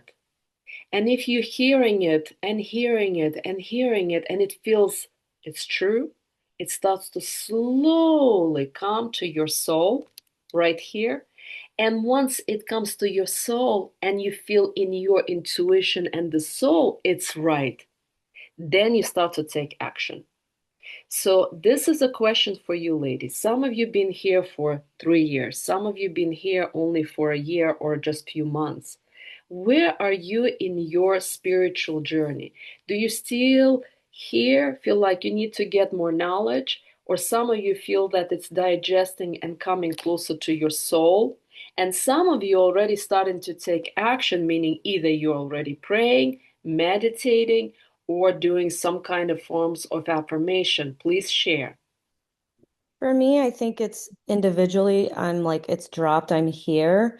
Again, the biggest challenge comes more in my environment. Like, so if I'm just solo meditation, prayer, I'm all good with all that. Um, but then not really having I don't want to say a supportive community, but a similar community. Got Um, it. You're still in the process where it's still dropping, but you're not taking action yet. Like Samantha's sharing, she's all about the action. She's been here longest. in our group. I think Samantha been here 2.5 or 3 years, so she's all about action. So you are not quite there, but you are getting closer to taking action. You're just in the wrong environment, and that's what the feminine circle is. It's a community, so you are not alone. Anyone else, please share. In your head, dropping into your soul, or when it's fully in your soul, you're taking action, meaning you are meditating or prayer. Who wants to share? For me, it's still dropping. Still dropping. Thank you, Sarita. I'll be asking Helena, where are you? I feel like I'm in between. Like it's dropping, and sometimes I do pray and try to meditate, but I'm not fully there yet. Got it. Thank you. So still in the process. Beautiful. Helena, Diana, where are you? Well, I think I'm a lot in my head, but I'm also trying to meditate and pray daily, but Oh, I'm just starting out. okay, got it. So you are already taking action, but meaning you're still in your head, you're not fully experiencing yet what the prayer or meditation does, right? That's what you're saying? Or you're still analyzing it? Analyzing. I think, yeah, that's what I mean. I'm analyzing it. Got it. So you're then still in the process of dropping. Very good, thank Yeah. you. Liana, I know you're just new, but it's great to have you. So where are you in your action? Mm, so maybe between both of them. So because maybe I need to tell this a little bit. I'm from Indonesia, and maybe it's more spiritual than another country. So I already practice pray every day. I think it starts from June that I always pray every day, and I started to feel like, oh, sometimes miracle happen to my life, Oh, yeah. and yeah, yeah, I can feel something like that. But the miracle happened in the part of my life that I surrender to the God. I mean, like I'm not surrender everything to the God, and only the part that I already surrendered to Him that it happened. I mean, like miracle just happened, something like that. But the part that I haven't surrendered is like really hard for me. I really struggle for that. Oh, beautiful, Yes. Liana. Thank you So, for sharing. So, and in that part, like I still using my mind. I mean, like I'm still using my brain, and yeah, it's still hard for me to surrender that part. But yeah. thank you, Liana. So you're already experiencing because you start praying since June. And whenever we're fully surrendered, that's where we see the miracle. That's where we feel the transformation. And whatever we're still holding on to with attachment, that's where we suffer. So really great. You're in action. So it's dropped and you're taking action. Simona, where are you? For me, I feel like I've been doing journaling for like, many years, but I'm on and off. Then I'm gonna meditate, then I'm gonna do different spiritual practices, or I'm like breath work, but I'm not consistent.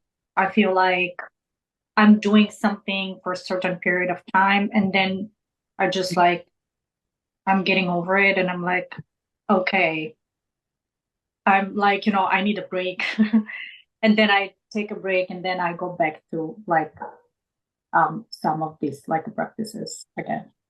Got it. Simona, thank you for sharing. Ladies, there's something that I want to point out because you're bringing this up, Simona, which is really great. If we're hearing what I'm sharing with the space, like this page is covered, and you're trying to learn something new, it will be bouncing because it's going to be one on top of another. Same thing with you.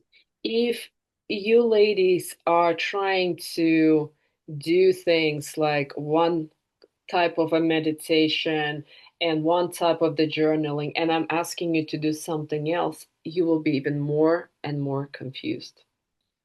And so, Creator really wants us, He really wants loyalty. And this is very hard for us to grasp. And when I mean loyalty, is each one of you know in your heart that you are Jewish, you're Baptist, Catholic, or maybe just spiritual, but you already have that kind of intuition that yes, I'm on this path. If you're not even clear, just stay with me in a conversation and you will find your path. But if you try to do 3 or 4 things at the same time, you're not going to get on the first, second, third, or fourth path.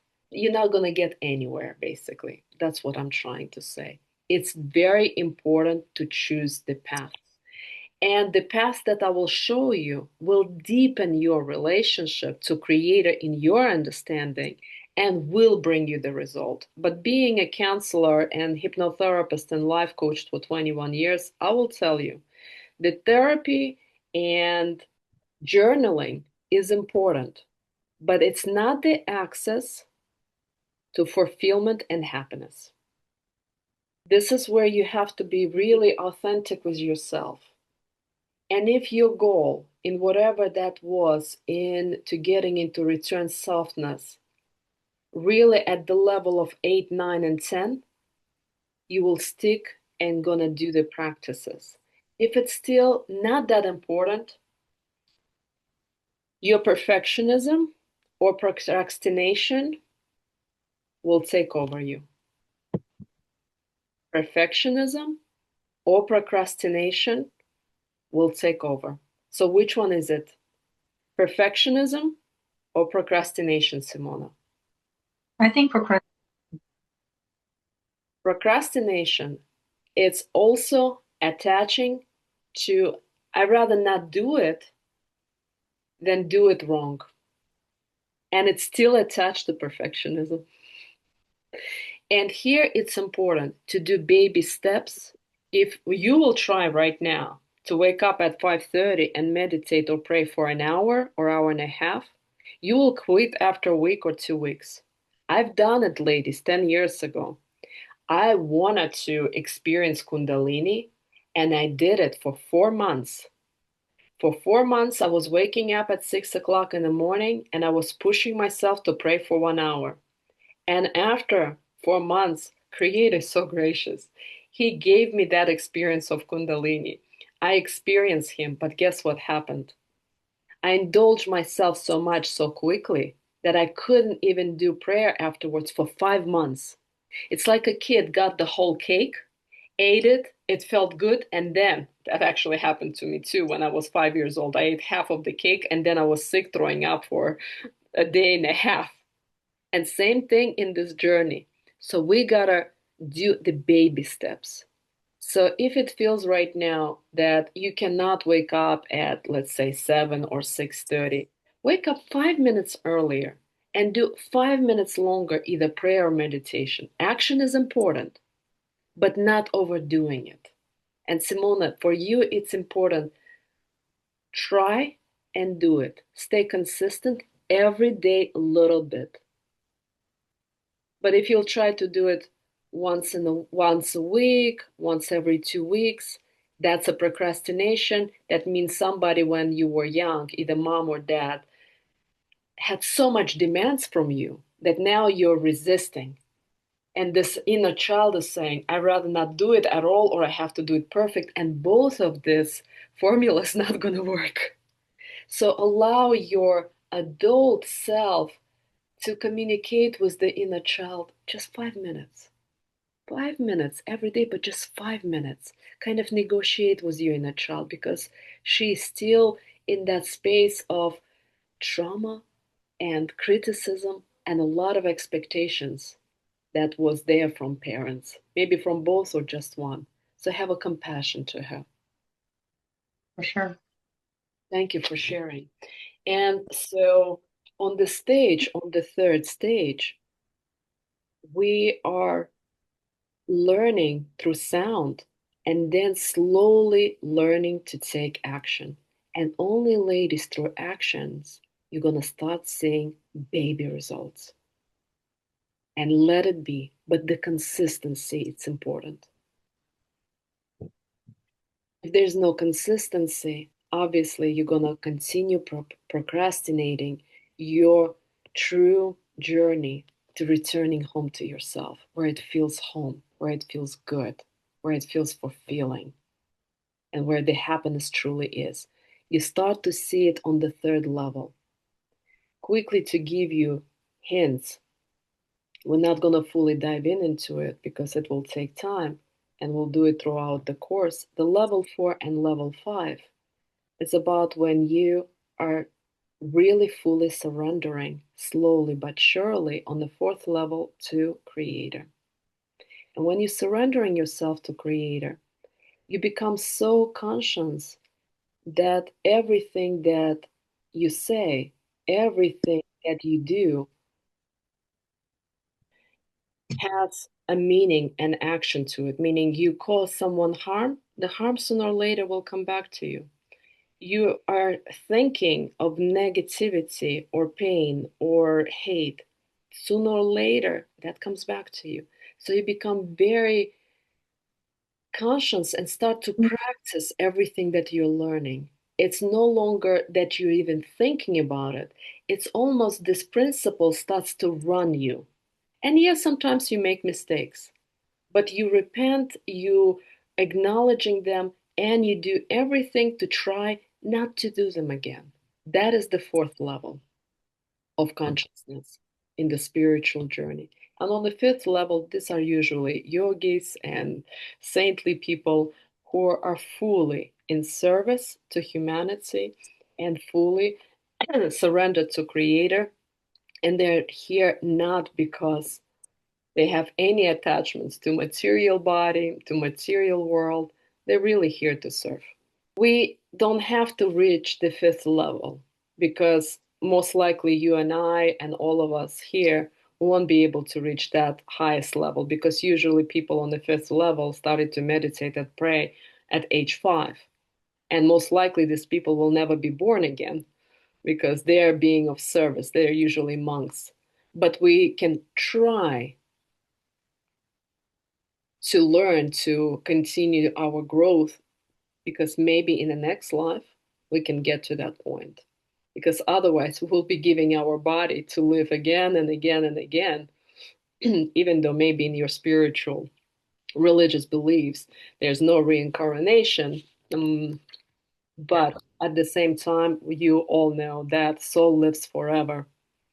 And we have to bring some consciousness to our actions and to our life and life's journey.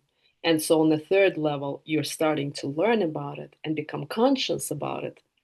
But on the fourth level, it becomes natural part of you. And it's not that you have to think about it anymore.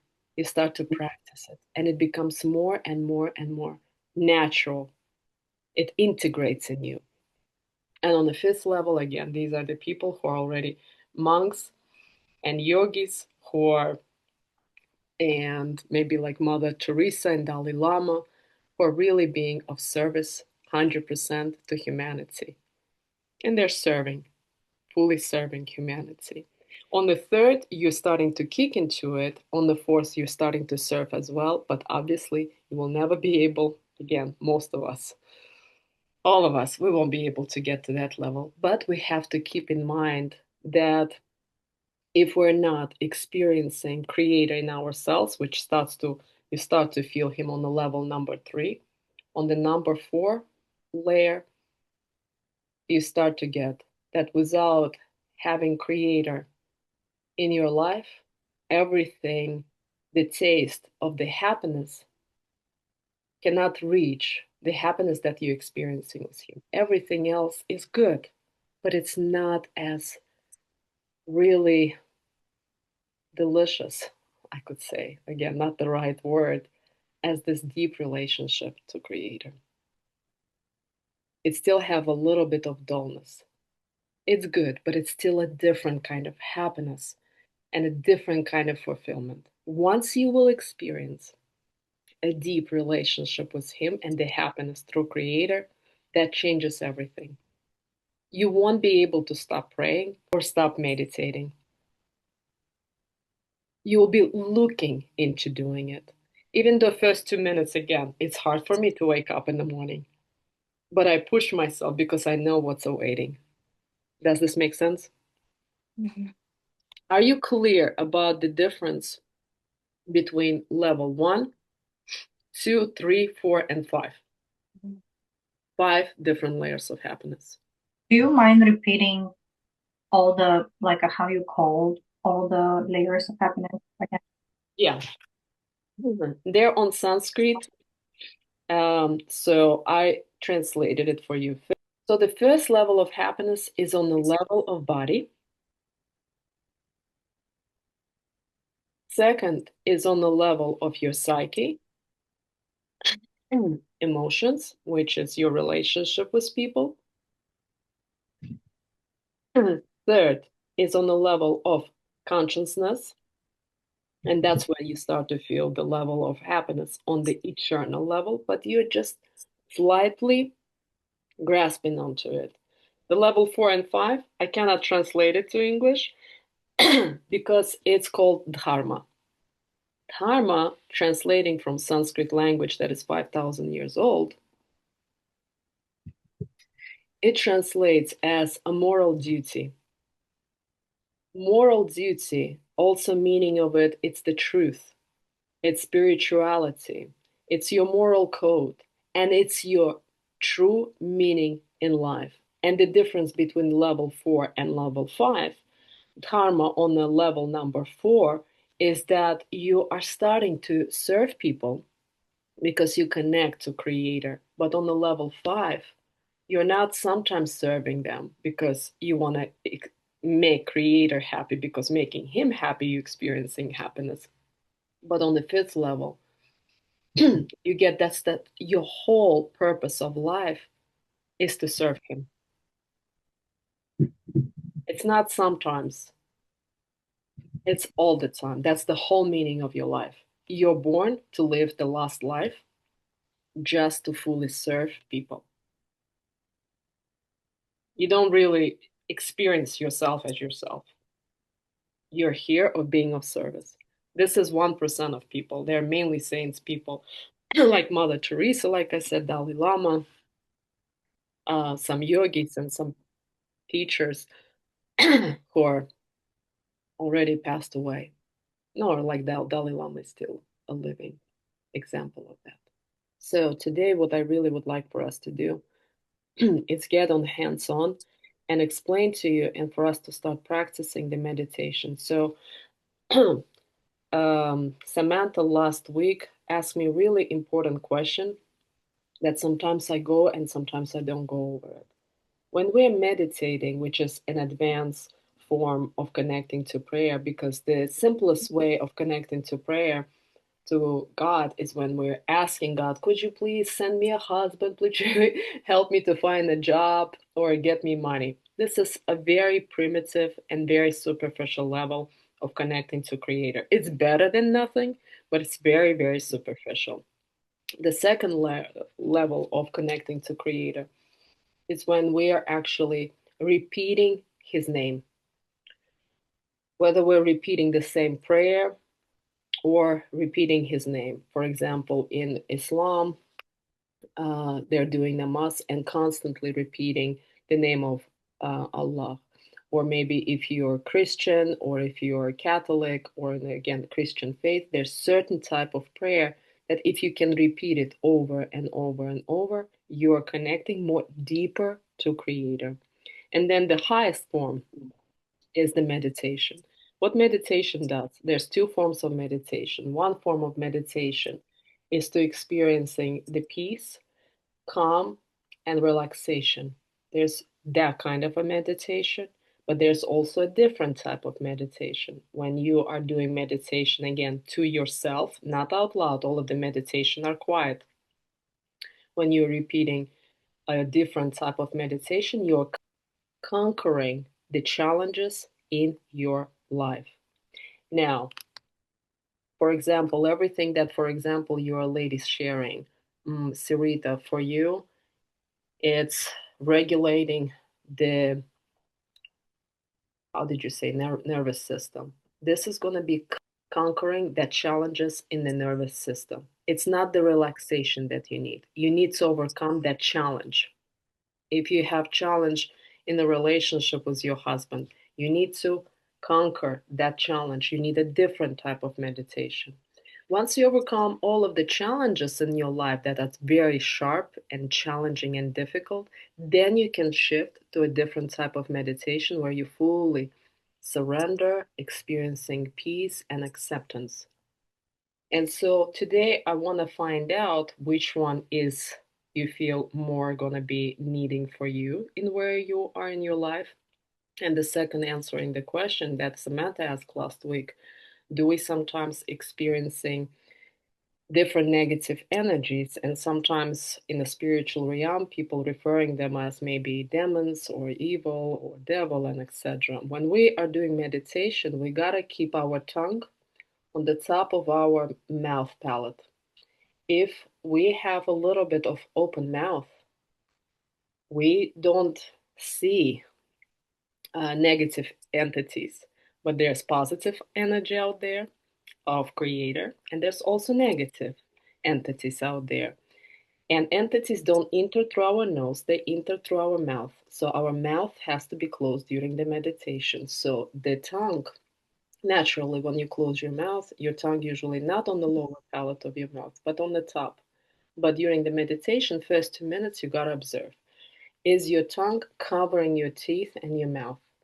If it's not, that means you have to put some tension to cover it. So negative entities, answering your question, Samantha, don't enter while you are meditating.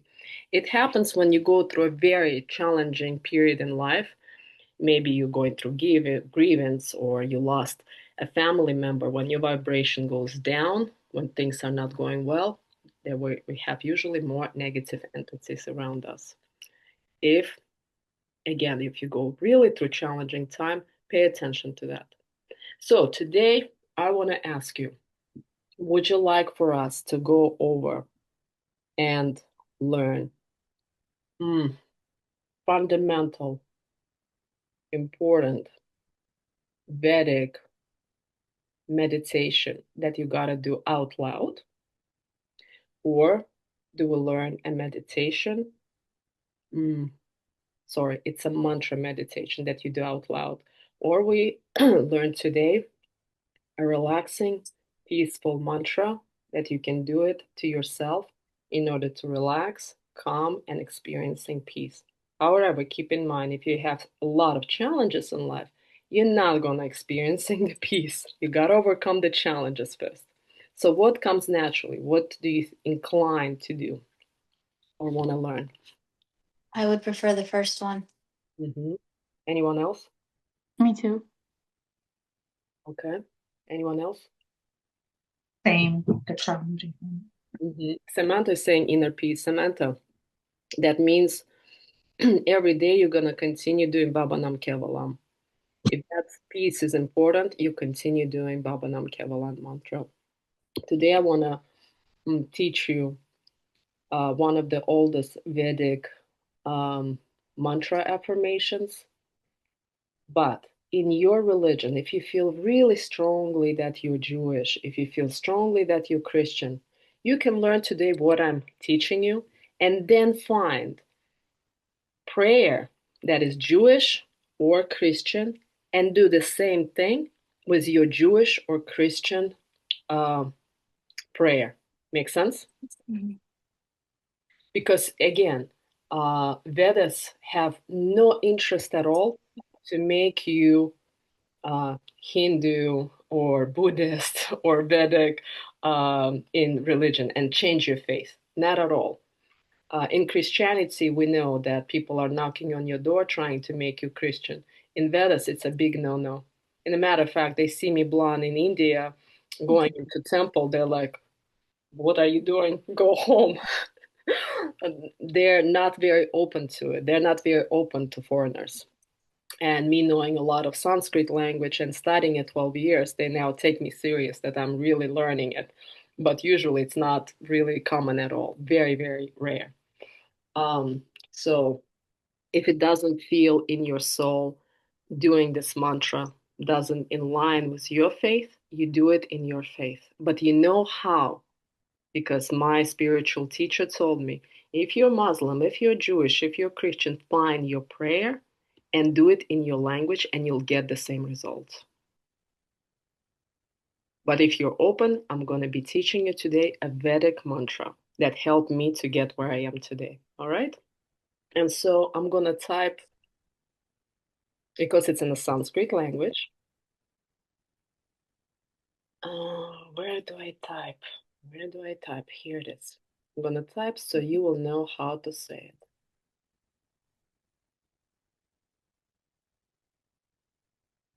There it is. I need to wear my glasses.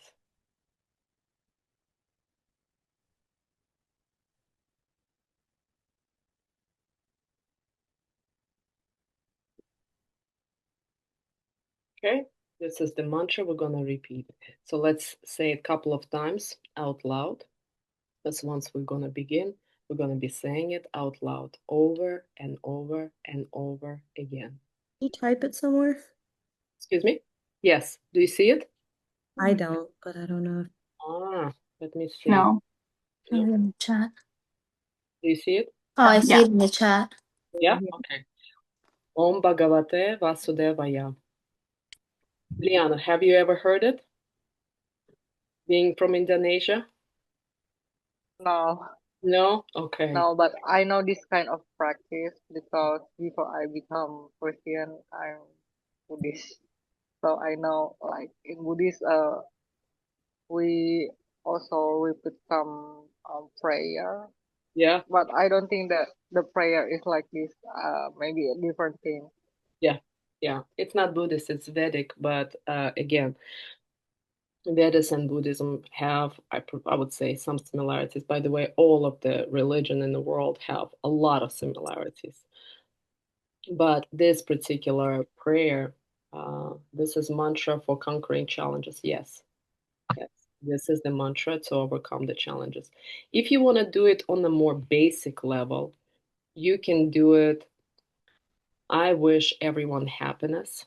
That's going to be very simple form of that, because at the core, this mantra is helping you to overcome the challenges in order to experience the happiness. But what you're saying is Vasudeva, it's the Lord, it's the Creator. And you're basically surrendering to Him and praising Him. But again, in your heart, if you know that you're Jewish and you're Christian, you can connect to the prayer that speaks to you, and it has to be very short. If the prayer is have more than 5 or 6 words, you will try to analyze it. That's why the prayer for conquering your challenges and destiny in life, because basically, ladies, we have soul right here. And when we go through challenges, it's because destiny that is around our soul is pressing hard on our soul. And we go through challenges either with people that we love, either through finances, or we go through health problems. But 90% of the time, it's through the relationship with others. Without saying it out loud, we won't be able to overcome the destiny that is pressing hard on our soul. And then our body and our surroundings is suffering. And obviously, we're suffering. So, this is one of the very advanced mantras, but it's the fastest route to overcome the challenges. I gave to Celine this mantra in a simpler form. I wish everyone happiness. Now we're going to put a notch higher, doing it Om Bhagavate Vasudevaya. Om, it's a universal sound. And if it's going to be challenging for you ladies, you can go back at home just wishing everyone happiness, meaning you close your eyes and you wish, I wish everyone happiness. I wish everyone happiness. We can heal through the sound. If you want to more advanced, you're gonna do it Om Bhagavate Vasudevaya. If you want it in your thing, you gotta find it. Okay? But today we're practicing. Repeat it with me. Om Om Bhagavate Bhagavate Vasudeva. Vasudeva. Yeah, Yeah. it sounds like that. Om Bhagavate Vasudevaya. Om Bhagavate Vasudevaya. And that's what we're going to be repeating. A little bit with the sound. little bit with the sound.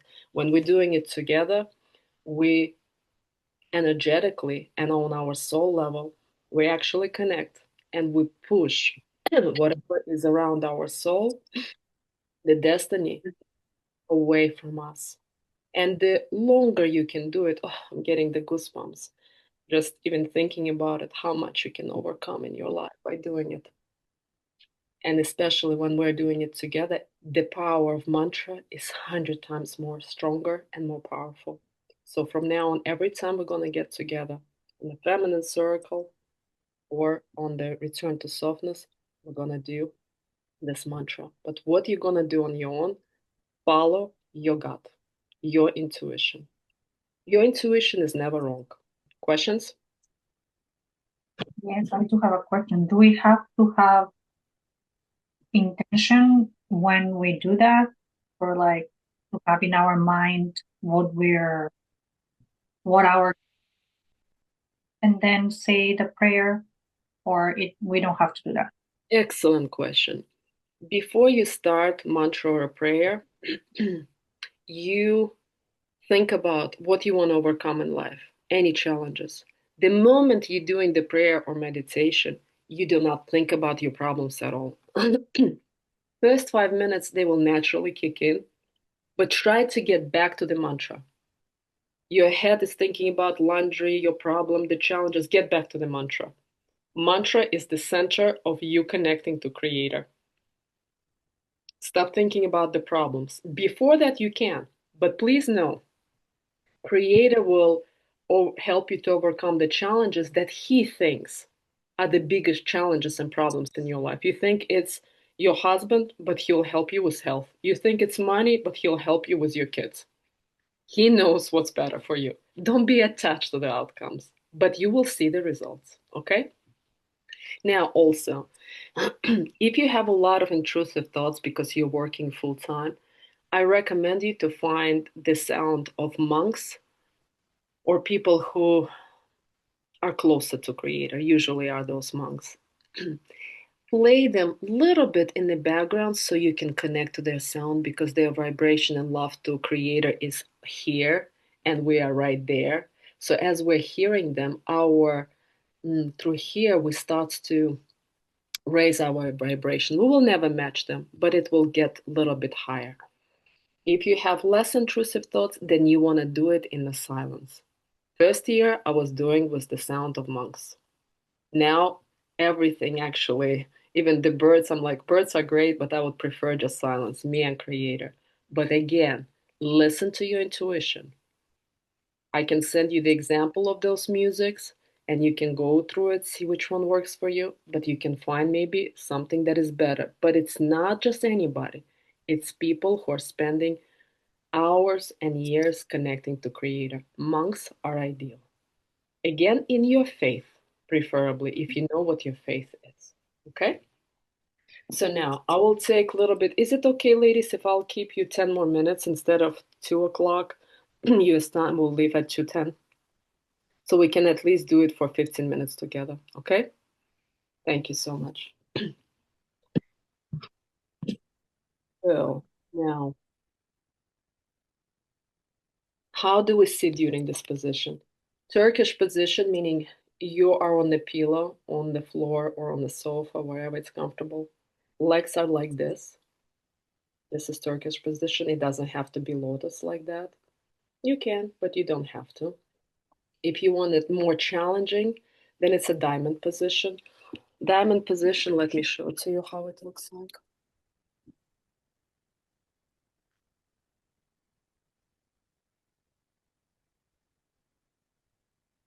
Diamond.